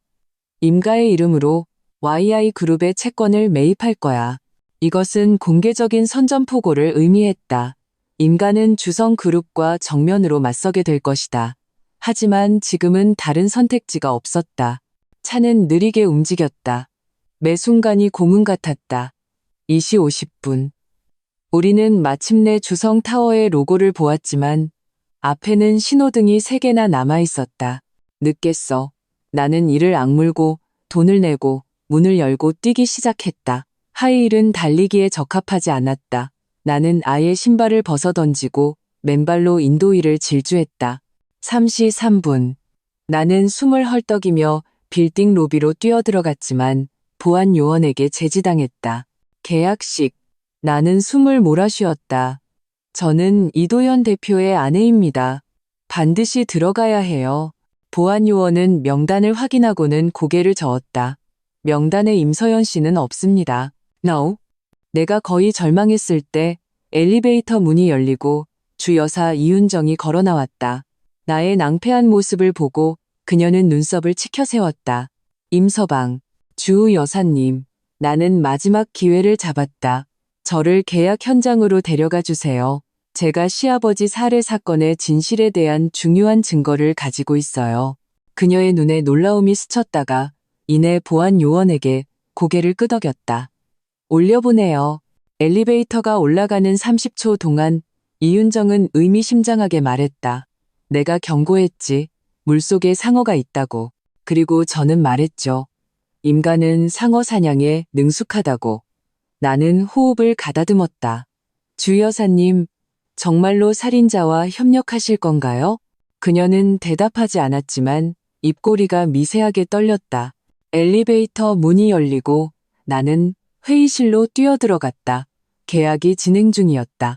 이도현은 펜을 쥔 채 굳은 얼굴이었고 주성그룹 회장이자 이윤정의 남편은 의기양양하게 웃고 있었다. 수십 명의 임원과 변호사들이 긴 테이블에 둘러앉아 있었다.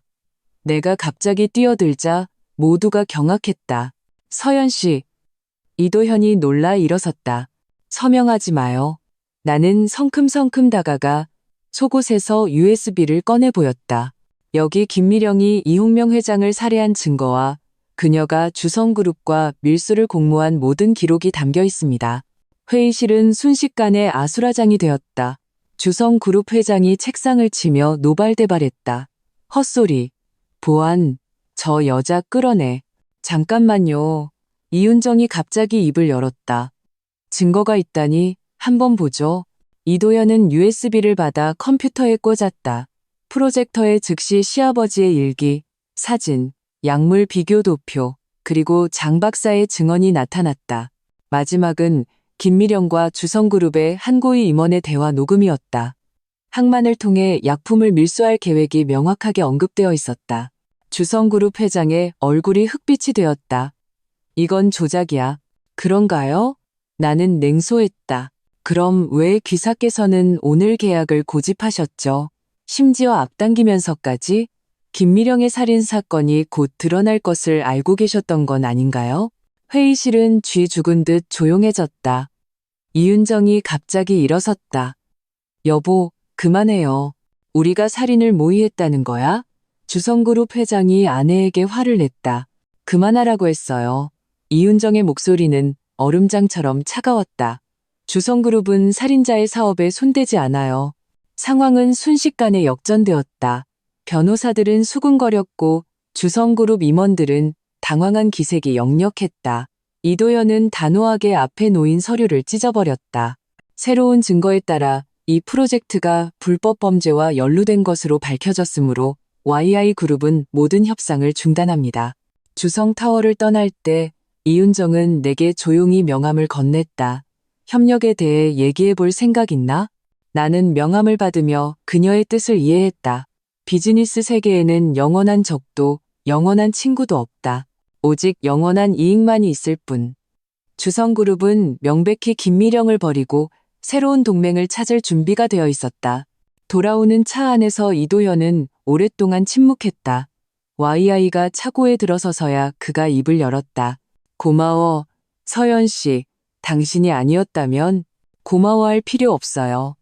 나는 그의 말을 끊었다. 아직 끝나지 않았어요. 김미령은 비록 감옥에 갔지만 그녀의 사람들은 아직 남아있고 회사의 썩은 부분들도 정리해야 해요. 그는 고개를 끄덕이고는 갑자기 내 손을 잡았다. 나와 함께 YI그룹을 재건해줘요. 아버지의 명예를 되찾아줘요. 나는 나와 5년간 결혼했지만 남남처럼 지냈던 이 남자를 바라보았다. 처음으로 그의 눈에서 진심과 결의를 보았다. 어쩌면, 아주 어쩌면 우리 사이에도 다른 가능성이 있을지 모른다. 좋아요. 나는 마침내 대답했다. 하지만 당신을 위해서가 아니에요. 김미령에게 속고 상처받은 사람들을 위해서예요. 그 아이를 포함해서. 이도현의 표정이 복잡해졌다. 민준이, 제가 알아봤어요. 그 아이 어머니는 최정은 씨가 맞지만 아버지는 시아버지께서 말년에 고용했던 운전기사였어요. 나는 충격에 빠져 그를 쳐다보았다. 그래서 그는 제 이복동생이에요. 이도현이 씁쓸하게 웃었다. 김미령이 그 사실을 알고는 최정은 씨를 협박해서 자기 계획에 협조하게 만든 거예요. 그렇지 않으면 이 스캔들을 터뜨려서 시아버지의 명예를 더럽히겠다고. 이 반전은 숨이 막힐 정도였다. 김미령은 가짜 후계자로 아들을 통제했을 뿐만 아니라 이를 이용해 죽은 남편의 불륜에 대한 복수까지 한 것이었다. 이 여자의 마음속 증오는 대체 얼마나 깊었던 걸까? 침실로 돌아와 나는 마침내 모든 위장을 벗고 침대에 쓰러졌다. 휴대폰이 울렸다. 아버지였다. 잘했다, 딸아. 다음 계획은 뭐니? 나는 천장을 바라보며 생각에 잠겼다. 우선 최정은 씨가 아이를 되찾도록 돕고 그 다음 YI그룹을 재건해야죠. 아빠, 조언이 필요해요. 언제든 준비되어 있다. 아버지의 목소리는 자랑스러움으로 가득했다. 아, 그리고 내 엄마가 주말에 집에 와서 밥 먹자고 하더구나. 전화를 끊자 마침내 눈물이 흘러내렸다. 지난 한 주는 악몽 같았지만 그 악몽의 끝에서 나는 나 자신을 되찾았다. 더 이상 YI가의 순종적인 며느리가 아니라 임가의 딸이자 정의를 지킬 능력과 용기를 가진 임서연으로 창밖의 석양이 이 숨막히는 전투에 잠시 마침표를 찍어주고 있었다. 하지만 나는 알고 있었다. 진정한 재건은 이제 막 시작되었다는 것을. 김미령이 정식으로 기소된 지 7일째 YI그룹 본사 25층 회의실에서는 총성 없는 전쟁이 벌어지고 있었다. 나는 이도현 옆에 앉아 수십 명의 이사들의 의심스러운 눈초리를 마주하며 태블릿 PC를 가볍게 스크롤했다. 최신 데이터가 화면에 나타났다. 지난 한 주간 YI그룹의 주가는 37% 하락했고 세 곳의 은행이 대출 조기 상환을 요구했으며 5개의 핵심 프로젝트가 중단되었습니다. 나는 침착하게 설명하며 회의실에 앉은 모든 얼굴을 훑어보았다. 하지만 가장 심각한 문제는 나는 다음 차트를 띄웠다. 김미령 전 회장이 역외회사를 통해 그룹 유동 자금의 약 40%를 빼돌렸다는 점입니다. 회의실은 술렁거렸다. 재무이사 조지만 김미령의 핵심 측근 중 한 명이 즉시 반박했다. 그럴 리 없습니다. 모든 자금 이동은 합법적인 절차를 거쳤습니다. 그런가요? 이도현이 차갑게 입을 열며 서류 한 부를 밀었다. 그럼 왜 스텔라 투자라는 유령 회사의 수취 계좌가 이사님 사위의 케이맨 제도 개인 계좌와 빈번한 자금 거래를 했는지 설명해 주시죠. 조지만의 얼굴이 하얗게 질리고 이마에서 땀방울이 굴러떨어졌다. 나는 다른 몇몇 이사들이 눈빛을 교환하는 것을 보았다. 그중 2명은 눈에 띄게 안절부절 못했다. 김미령은 감옥에 갔지만 그녀가 심어놓은 관계망은 여전히 YI그룹의 여러 핵심 부서에 포진해 있었다. 여러분, 나는 일어서서 양손으로 회의 테이블을 짚었다. 지금은 책임을 전가할 때가 아닙니다. YI그룹은 창립 이래 가장 심각한 위기에 직면했습니다. 서로를 의심하는 대신 단결해야 합니다.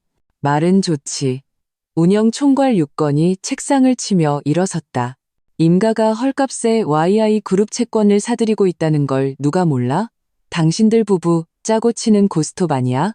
이 기회에 YI그룹을 삼키려는 속셈이지.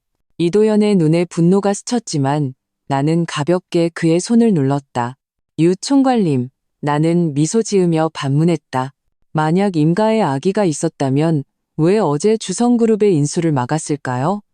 YI그룹을 그냥 파산시키는 게 더 편하지 않았을까요? 유건은 할 말을 잃고 자리에 앉았다.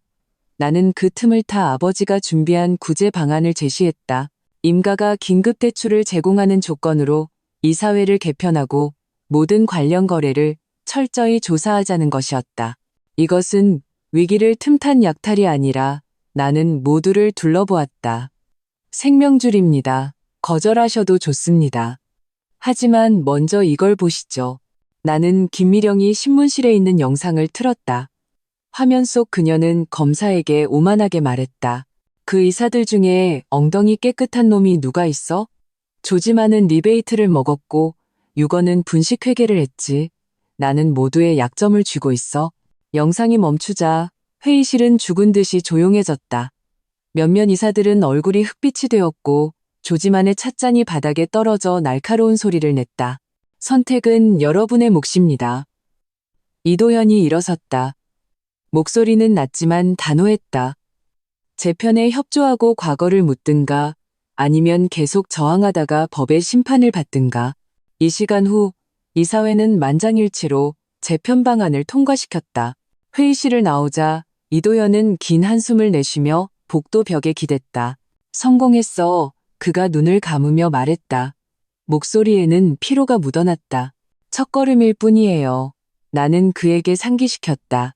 조지만과 유건은 비록 타협했지만 둘째, 셋째 집안 사람들은 아직 입장을 밝히지 않았어요.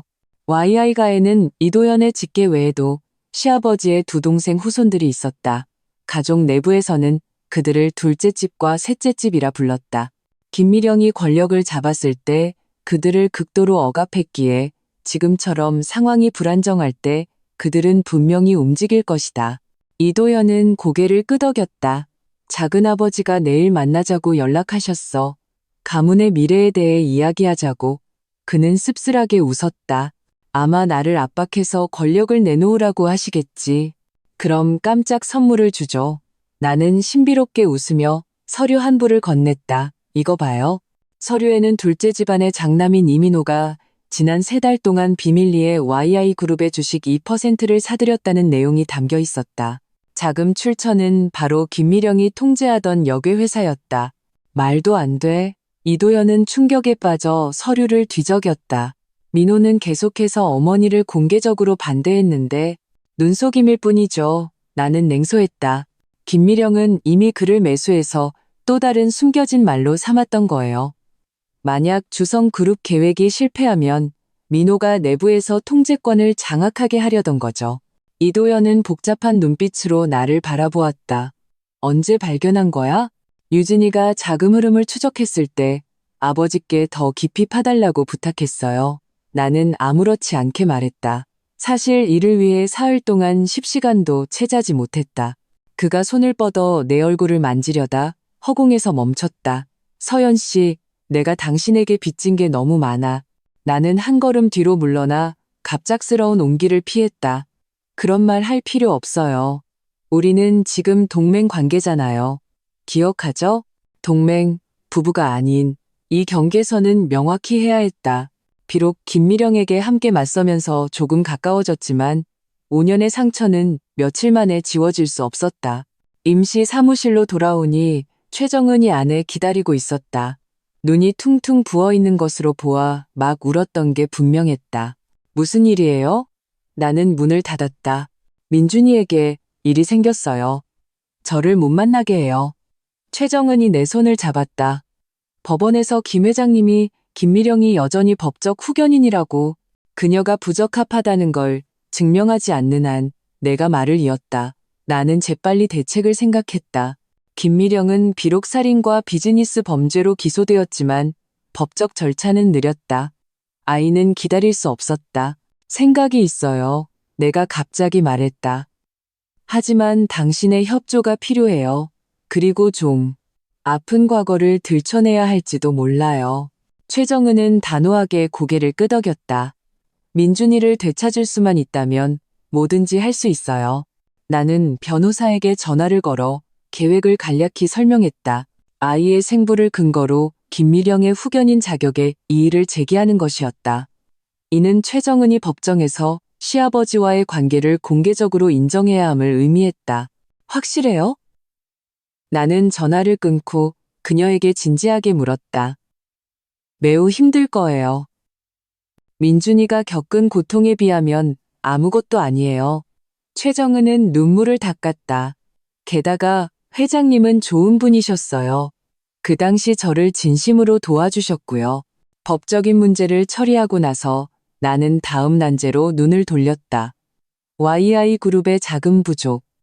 비록 아버지가 긴급대출을 제공했지만 장기적으로는 새로운 전략적 투자자가 필요했다. 잠재적 파트너 명단을 보고 있는데 전화가 울렸다. 화면에 뜬 이윤정이라는 두 글자에 나는 눈썹을 치켜 세웠다. 주 여사가 이때 연락을. 임서방. 이윤정의 목소리는 여전히 우아했다. 투자자를 찾고 있다고 들었네. 정보가 빠르시네요. 나는 신중하게 응답했다. 무슨 좋은 의견이라도 있으신가요?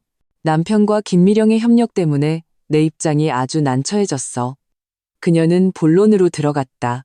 만회하고 싶네. 주성그룹이 YI그룹의 항만 프로젝트에 투자하겠어. 순수한 비즈니스 행위고 경영권은 건드리지 않을 거야. 이 제안은 예상 밖이었다. 어제는 적이었는데 오늘은 협력하고 싶다니. 하지만 비즈니스 세계는 이렇게 현실적이었다. 조건은요? 내가 직접적으로 물었다. 두 가지. 이윤정은 단호했다. 첫째, 독점 공급권을 5년 연장해줘. 둘째, 자네 개인과 협력해서 여성 창업가 기금을 설립하고 싶네. 두 번째 조건은 나를 놀라게 했다. 왜 저죠? 전화기 저편에서 가벼운 웃음소리가 들렸다. 임서방, 이 바닥에 우리 같은 여자는 많지 않아. 꽃병 취급을 받거나 독사 소리를 듣거나 이제 게임의 규칙을 바꿀 때가 되지 않았나? 전화를 끊고 나는 생각에 잠겼다. 이윤정의 제안은 확실히 매력적이었지만 그녀를 믿을 수 있을까?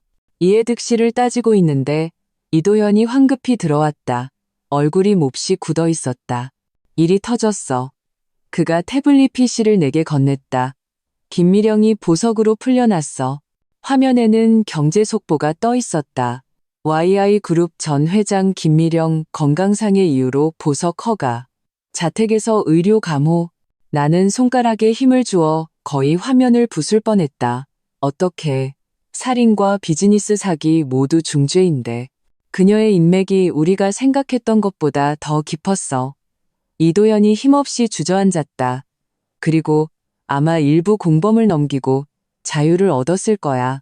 이는 김미령이 미친 듯이 보복할 것이고 우리는 아직 내부 정리조차 마치지 못했다는 것을 의미했다. 상황은 급박하게 돌아갔다. 즉시 그녀의 모든 계좌를 동결시켜요. 내가 명령했다. 동시에 접근 금지 명령을 신청해서 회사와 민준이에게 접근하지 못하게 해요. 이도현은 고개를 저었다. 늦었어. 작은아버지가 방금 사람들을 데리고 그녀를 모시러 갔어. 민준이는 병원에서 오늘 아침 가족이 데려갔다고 해. 오싹한 한기가 등골을 타고 올라왔다. 김미령은 풀려나자마자 그 아이를 통제했다. 분명히 그를 계속 인질로 삼을 생각이었다. 서연 씨, 이도연의 목소리가 무거웠다. 아마 당신은 임가로 잠시 피하는 게 좋겠어. 우리 엄마는 지금 당신을 죽도록 미워할 거야. 도망가라고요? 나는 냉소했다. 아니요. 이제는 정면으로 맞설 때예요. 나는 재킷과 차키를 집어들었다. 저는 유진이를 만나러 갈게요. 그녀라면 김미령 보석의 내막을 알지도 몰라요. 당신은 경찰 내부 사람과 연락해서 그녀가 누구를 팔아넘기고 자유를 얻었는지 알아봐요. 이도연이 내 손목을 잡았다. 너무 위험해. 당신은 우리 엄마가 무슨 짓을 할 수 있는지 몰라. 아주 잘 알아요. 나는 그의 손을 뿌리쳤다. 그래서 더더욱 피할 수 없어요. No. 잠시 서로를 마주본 후 그는 마침내 고개를 끄덕였다. 계속 연락해. 1시간에 한 번씩. 만약 이상이 생기면 즉시 비상 프로토콜을 가동해. YI그룹 건물을 나서며 나는 경계하며 주위를 살폈다. 김미령의 보석은 너무나 기이했다. 배후에 누가 있는지 반드시 알아내야 했다. 유진은 은밀한 카페에서 만나자고 했다. 내가 도착했을 때 그녀는 이미 기다리고 있었고 앞에는 각종 자료가 펼쳐져 있었다. 찾았어. 그녀는 목소리를 낮췄다. 보석은 위에서 직접 특별 허가를 내준 거야. 김미령이 더 큰 밀수 사건에 대해 증언하기로 동의했기 때문이야. 고위층이 연루된. 그녀는 내게 흐릿한 사진 한 장을 건넸다. 김미령이 흐릿한 인물과 대화하는 모습이었다. 그 인물은 뒷모습 반쪽만 보였지만 손에는 독특한 비취 반지를 끼고 있었다. 정치권의 이국강 부의장의 상징적인 장신구야. 유진은 내 추측을 확인시켜 주었다. 김미령이 그를 팔아넘기고 자유를 얻은 거지. No. 이것은 보석의 갑작스러움을 설명해 주었다. 김미령은 더 가치 있는 목표물을 이용해 경찰의 주의를 돌린 것이다. 하지만 이는 그녀가 이제 더 위험한 상황에 처했음을 의미했다. 이국강은 가만히 있지 않을 것이다. 더 나쁜 소식이 있어. 유진은 태블릿을 넘겨 의료 보고서를 보여주었다. 김미령은 확실히 췌장암 말기야. 길어야 3개월 남았대. 나는 보고서를 보며 충격에 빠졌다. 김미령이 시한부라니 이것은 그녀의 관기를 설명해 주었고 그녀가 수단과 방법을 가리지 않고 보복할 것임을 예고했다. 이야기를 나누는 사이 카페 유리가 갑자기 폭발했다. 나는 본능적으로 유진을 덮쳤고 동시에 팔을 스치는 뜨거운 감각을 느꼈다. 저격수야, 엎드려. 나는 유진을 끌어 카운터 뒤로 숨으며 비상연락처로 전화를 걸었다. 총성이 2번 더 울리고 카운터 가장자리에 밝혔다. 너를 노린 거야. 유진이 떨며 말했다. 김미령이 이렇게 빨리 손을 쓰다니. 너. 나는 팔의 찰과상을 확인하며 고개를 저었다. 아니, 스타일이 달라. 그녀는 천천히 고문하는 걸 더 좋아해. 경찰과 구급차가 곧 도착했다. 조사 결과 저격수는 전문 소음 소총을 사용했고 현장에는 아무런 단서도 남기지 않았다. 이것은 김미령이 흔히 사용하는 협박수단이라기보다는 전문 킬러의 수법에 가까웠다. 이국강. 나는 깨달았다. 그는 내가 김미령과 한패라고 생각하고 나를 제거해서 그녀에게 경고하려 한 것이다. 병원에서 간단한 치료를 받은 후 이도연이 황급히 달려왔다. 내 팔의 붕대를 보고는 얼굴이 굳어졌다. 김미령이 아니야. 나는 상황을 간략히 설명했다. 하지만 이제 우리는 양쪽에서 적을 맞이하게 됐어. 이국강은 내가 김미령의 공범이라고 생각하고 김미령은 나를 불구대천의 원수로 여기고 반드시 이 모든 걸 빨리 끝내야 해. 이도연이 결심했다. 내가 직접 어머니를 찾아가서 단판을 짓겠어. 안 돼요. 내가 그를 말렸다. 그녀가 지금 가장 미워하는 건 당신의 배신이에요. 그렇기 때문에 나를 만날 가능성이 있는 거야. 그가 씁쓸하게 웃었다. 어쨌든 나는 그녀의 유일한 친아들이니까. 우리는 옥신각신하다가 결국 절충안에 합의했다. 이도연이 김미령을 만나되 반드시 도청장치를 착용하고 공공장소에서 만나기로 했다. 동시에 나는 이국강 측과 연락해 오해를 풀기 위해 노력하기로 했다. 헤어지기 전 이도연이 갑자기 나를 꽉 껴안았다. 내 귓가에 속삭였다. 만약 만약 내게 무슨 일이 생기면 금고 안에 당신에게 남긴 게 있어. 비밀번호는 우리가 처음 만난 날짜를 거꾸로 한 거야. 가슴이 철렁했지만 미처 더 묻기도 전에 그는 이미 돌아서 떠났다. 그의 듬직한 뒷모습을 보며 불길한 예감이 나를 덮쳤다. 유진의 도움으로 중간인을 통해 이국강 측과 소통을 시도했다. 답을 기다리는 동안 나는 임가 별장으로 돌아왔다. 아버지는 이미 서재에서 기다리고 계셨다. 상처는 어떠냐? 그가 내 팔을 자세히 살피며 눈에 분노를 번뜩였다. 스친 상처예요. 나는 짧게 대답하고 최신 상황을 보고했다. 아버지는 잠시 생각에 잠기더니 갑자기 물었다. 너 이도연을 믿니? 이 질문에 나는 멈칫했다. 믿음? 5년 동안 나는 그 냉담한 남편을 더 이상 믿지 않게 되었다. 하지만 최근 몇 주 동안은 모르겠어요. 나는 솔직하게 대답했다. 하지만 지금 그와 제 목표가 같다는 건 알아요. 아버지는 의미심장하게 나를 한번 쳐다보았다. 때로는 공동의 적이 가장 견고한 동맹을 만들기도 하지. 그는 내게 서류 한 부를 건넸다. 이거 봐라. 방금 받은 거야. 서류에는 김미령이 보석 후 제일 먼저 집이 아닌 교회의 한 개인 병원으로 갔다는 내용이 적혀 있었다. 더욱 놀라운 것은 그 병원의 소유주가 바로 이민호였다는 사실이었다. 둘째 집안이 역시 나는 벌떡 일어섰다. 이도연 씨가 위험해요. 그는 그냥 김미령을 만나러 가는 줄 알 텐데 이민호가 전화가 갑자기 울렸다. 도청팀의 긴급 연락이었다. 이 대표님 신호가 사라졌습니다. 마지막 위치는 로즈가든입니다. 로즈가든, 바로 김미령이 부석 후 머무는 곳이었다. 그리고 그 옆집이 바로 이민호의 별장이었다. 아빠, 사람이 필요해요. 지금 당장. 나는 차키를 쥐고 밖으로 뛰쳐나갔다. 아버지는 책상 위에 버튼을 눌렀다. 이미 준비해뒀다. 차고에 차 2대, 6명 모두 무장했다. 나는 놀라서 그를 쳐다보았다. 아버지는 평온하게 말했다. 네가 김미령에게 맞서기로 결심한 날부터 나는 최악의 상황을 대비했다. 10분 후 나는 경호원 차들을 이끌고 로즈가든으로 질주했다. 가는 도중 도청팀이 정보를 업데이트했다.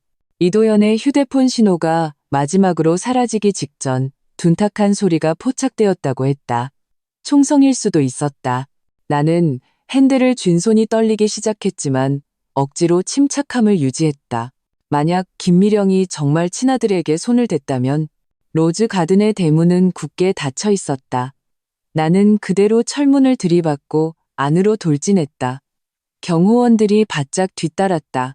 본관 앞에는 이도연의 차가 있었지만 사람은 보이지 않았다.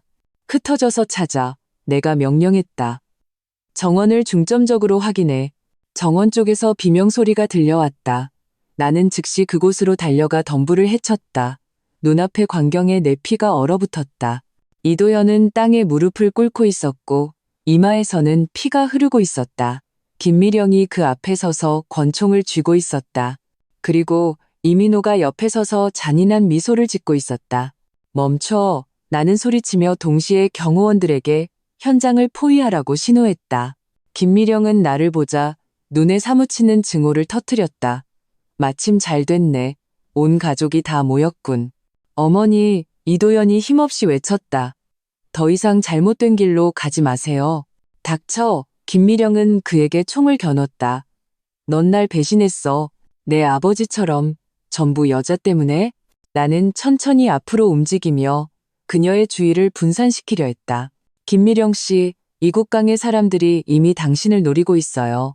나를 죽여도 당신은 오늘 밤을 넘기지 못할 거예요. 이국강? 그녀가 냉소했다.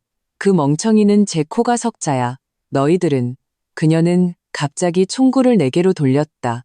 내가 먼저 널 죽이고 그 다음 이 불효자식을 처리하겠어.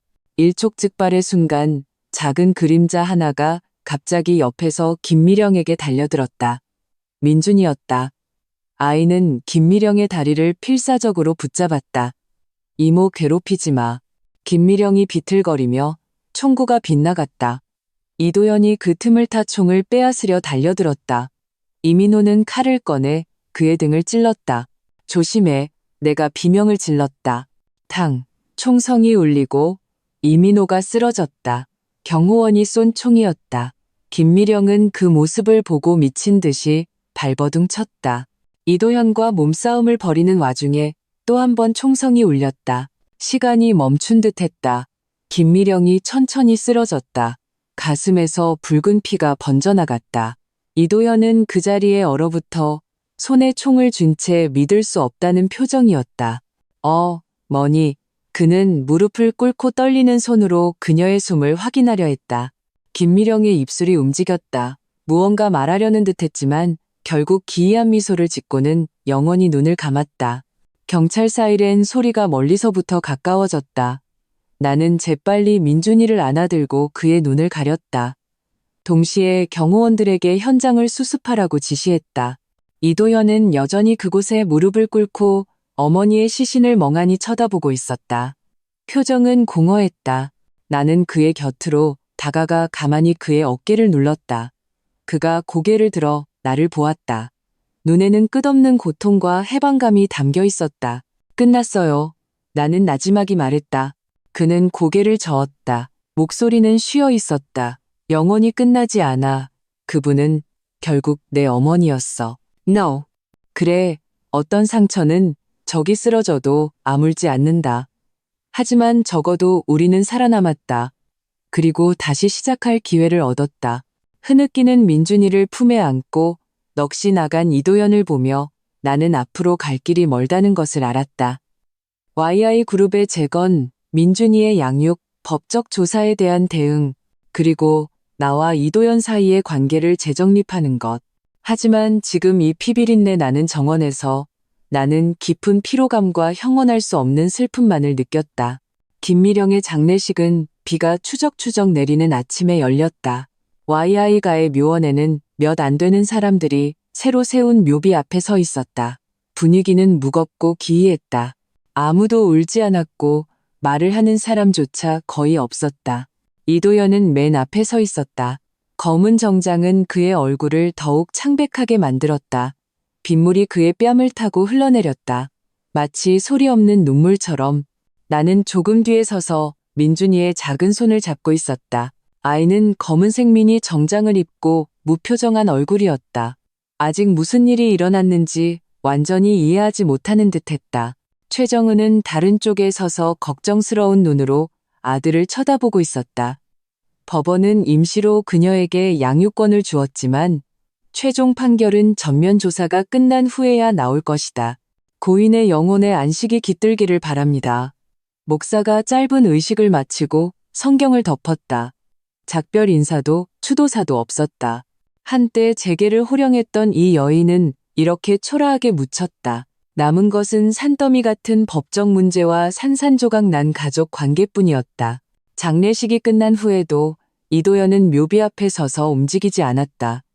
나는 최정은에게 먼저 민준이를 차에 태우라고 하고 우산을 쓴 채 그의 곁으로 다가갔다. 돌아가요. 나는 나지막이 말했다. 처리해야 할 일이 많아요. 그가 고개를 돌려 나를 보았다. 눈은 핏발이 서 있었다. 알아? 어렸을 때 내가 열이 나면 어머니는 밤새 나를 간호했어. 나중에 아버지가 사업으로 바빠지자 나에게 경영을 가르쳐 준 것도 어머니였고 나는 어떻게 대답해야 할지 몰랐다. 김미령은 그에게 가해자이자 어머니였다. 인간성의 복잡함이란 이런 것일까? 순수한 악마나 천사는 거의 없으니까. 경찰 조사 결과가 나왔어요. 나는 화제를 바꿨다. 총기 오발로 인한 사고로 확인됐대요. 이민호도 생명에는 지장이 없지만 살인 미수 혐의를 받게 될 거고요. 이도현은 멍하니 고개를 끄덕였다. 회사는요? 이사회가 만장일치로 당신을 임시회장으로 추대했어요. 둘째, 셋째 집안 사람들은 의외로 조용해요. 대세가 기울었다는 걸 아는 거죠. 그는 마침내 발걸음을 옮겨 차로 향했다. 어머니가 돌아가시자 그들은 구심점을 잃었어. 돌아오는 차 안에서 이도현은 계속 창밖을 바라보았다. 빗물이 유리창을 타고 구불구불 흘러내렸다. 마치 상처 자국처럼 민준이는 내 품에 기대 잠이 들었다.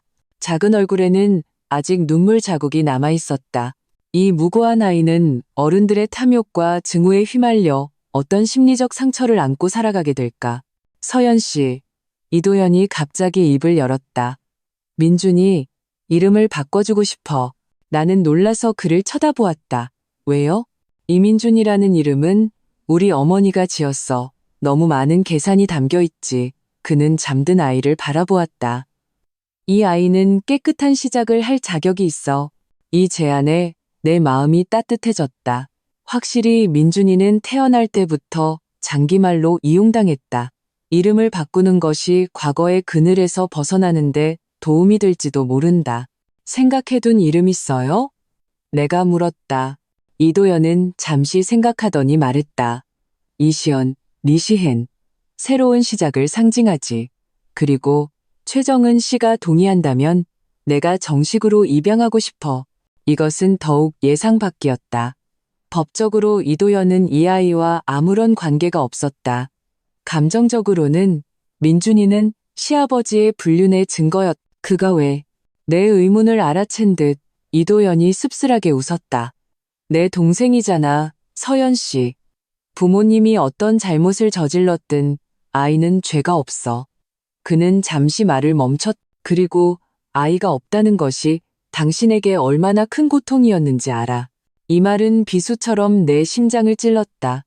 5년 동안 아이가 없었던 것은 내 마음의 깊은 상처였다. 시어머니가 냉소적으로 비아냥거릴 때마다 이도연은 동조하지는 않았지만 위로의 말 한마디 건네지 않았다. 이제 와서 이 이야기를 꺼내는 것은 저만의 문제가 아니었어요. 나는 차갑게 말했다. 당신도 검사받았잖아요. 알아. 그의 목소리가 낮게 깔렸다. 하지만 만약 그 문제를 피할 수 있었다면? 나는 획 고개를 돌려 그를 보았다. 무슨 뜻이에요? 그는 심호흡을 했다. 어머니가 당신 음식에 손을 댔을지도 몰라. 차 안의 공기가 순간 얼어붙었다. 나는 그를 뚫어지게 쳐다보며 말했다. 자세히 말해요. Now. 최근에 어머니 물건을 정리하다가 개인 일기장을 발견했어. 이도연의 목소리가 떨렸다. 거기에 누군가에게 장기간 밀양의 약물을 복용시켜 불임을 유도했다고 적혀 있었어. 비록 이름은 없었지만 시기가 당신이 YI가에 들어온 때와 일치해 나는 온몸을 떨었다. 분노이자 충격이었다. 김미령이 나를 이 정도로 미워했다니, 나를 모욕하는 것을 넘어 어머니가 될 권리까지 박탈하려 했다니. 그리고 이도연이 약병 하나를 건넸다. 이건 본가에서 당신이 자주 쓰던 찻잔 아래 비밀 공간에서 찾은 거야. 나는 약병을 받았다. 라벨은 떼어져 있었지만 안에는 하얀 알약 몇 개가 남아 있었다. 5년 내가 매일 마시던 차에 이게 섞여 있었을지도 모른다. 성분 분석 맡길 거예요. 나는 역겨움을 억누르며 약병을 가방에 넣었다. 만약 사실이라면 나는 말을 끝맺지 못했지만 이도연은 내 뜻을 이해했다. 이것은 비즈니스 분쟁의 범주를 넘어섰다. 명백한 신체 상해이자 범죄였다. YI가 별장으로 돌아오자 최정은은 잠에서 깬 민준이를 데리고 아이 방으로 갔다. 나와 이도연은 곧장 서재로 향했다. 이제야 이곳은 진정으로 그의 것이 되었다. 한 가지 더. 그는 금고를 열어 서류 뭉치를 꺼냈다. 이건 어머니가 비밀리에 보유하던 모든 자산 목록이야. 해외 계좌를 포함해서 총 가치는 약 1조 5천억 원 정도 돼. 나는 대략적으로 목록을 훑어보았다. 놀라울 정도로 상세했다. 스위스 은행 계좌, 케이맨 제도 펀드, 여러 해외 부동산, 심지어 도난당한 명화 몇 점의 행방까지. 어떻게 처리할 생각이에요? 내가 물었다. 전부 YI 그룹이나 원래 주인에게 돌려줄 거야. 그가 단호하게 말했다. 이 돈에는 너무 많은 사람들의 피와 땀이 묻어 있어.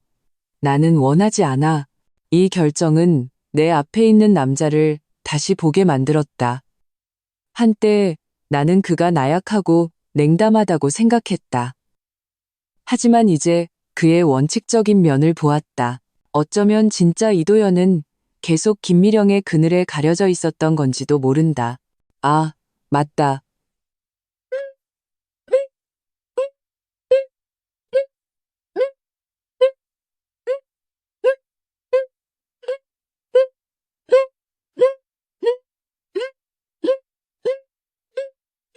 아, 맞다. 그가 갑자기 뭔가 생각난 듯 말했다. 팔 상처는 어때? 총격 사건이 일어난 지 일주일이 지났고 상처는 거의 아물었다. 나는 무의식적으로 붕대를 만졌다. 거의 다 나았어요. 그가 내 앞에 다가와 가만히 내 손을 잡았다. 서연 씨, 내가 이 5년을 어떻게 보상해야 할지 모르겠어. 필요 없어요. 나는 손을 빼냈다. 지금 우리의 협력은 순조로워요. 이대로 유지하는 게 좋아요. 그의 눈에 고통이 스쳤지만 더 이상 아무 말도 하지 않았다. 바로 그때 전화가 울렸다. 성분 분석 연구소의 긴급 전화였다. 임서연 씨. 기술자의 목소리는 이례적으로 진지했다. 의뢰하신 약물에서 고용량의 호르몬 물질이 검출되었습니다. 장기간 복용 시 확실히 불임을 유발할 수 있습니다. 더 심각한 건 뭐죠? 나는 수화기를 꽉 쥐었다. 미량의 중금속도 포함되어 있습니다. 지속적으로 축적될 경우 생명을 위협할 수 있습니다. 전화를 끊자 나는 다리가 풀려 책상을 붙잡고 겨우 서야 했다. 김미령은 내가 불임이 되기를 원했을 뿐만 아니라 내가 서서히 죽어가기를 바랐던 것이다. 어쩐지 지난 몇 년간 이유 없이 피곤하고 어지러웠다. 서연 씨, 이도현이 걱정스럽게 나를 보았다. 결과가 안 좋아? 나는 연구소의 말을 그대로 전했다. 그의 얼굴이 순식간에 창백해지더니 비틀거리며 몇 걸음 물러섰다. 세상에 그 여자가 분노가 화산처럼 폭발했다. 나는 책상 위에 꽃병을 집어들어 벽에 힘껏 던졌다. 도자기 깨지는 소리에 밖에 하인들이 놀랐지만 나는 이미 체면을 차릴 겨를이 없었다. 5년 내 목소리가 쉬어 있었다. 5년 동안 그 여자는 매일 내게 독을 탔어. 그리고 당신은 그냥 옆에서 보고만 있었어. 이도현은 고통스럽게 눈을 감았다. 몰랐어. 나는 정말 몰랐어. Now? 하지만 의심은 했잖아요. 나는 날카롭게 지적했다. 그렇지 않았다면 왜 내 찻잔을 뒤졌겠어요? 그는 부인할 수 없었다. 그래, 그는 자세한 내용은 몰랐을지 몰라도 분명 이상을 감지했을 것이다. 그리고 또 한 번, 그는 행동하지 않기를 선택했고 내가 피해를 입도록 내버려 둔 것이다. 나가요. 나는 문을 가리켰다. 목소리는 얼음장처럼 차가웠다. 당장. 그는 무언가 말하려 했지만 결국 고개를 숙이고 떠났다. 문이 닫힌 후 나는 바닥에 주저앉아 눈물이 얼굴을 씻어내리도록 내버려 두었다. 육체와 마음의 이중적인 충격에 거의 질식할 것 같았다. 김미령은 죽었지만 그녀가 남긴 상처는 계속되고 있었다. 얼마나 지났을까? 노크 소리가 들렸다. 또 이도현인 줄 알고 거칠게 소리쳤다. 저리 가요. 서연 씨, 저 정은이에요. 최정은의 목소리였다. 시연이가 보고 싶어요. 중요한 할 말이 있대요. 심호흡을 하고 나는 눈물을 닦고 문을 열었다. 민준이, 이제는 시연이라고 불러야 할 아이가 문 밖에 서 있었다. 손에는 그림 한 장을 들고 있었다. 이모, 그가 소심하게 말했다. 우리 가족을 그렸어요. 엄마랑 아저씨랑 이모랑 나랑. 서툰 그림 위에는 4명의 졸라맨이 손을 잡고 있었고 머리 위에는 과장되게 큰 태양이 떠 있었다. 아이는 이런 방식으로 그의 소망, 완전한 가정을 표현하고 있었다. 나는 몸을 낮춰 그를 안았다. 다시 눈물이 쏟아졌다. 이 아이는 너무나 많은 것을 잃었지만 여전히 순수함과 사랑을 간직하고 있었다. 그에 비하면 나의 고통은 더 이상 그렇게 견디기 힘든 것 같지 않았다. 고마워, 시연아. 나는 나지막이 말했다. 그림 정말 예쁘다. 최정은은 옆에서 무언가 말하고 싶어 했지만 그저 조용히 서 있을 뿐이었다.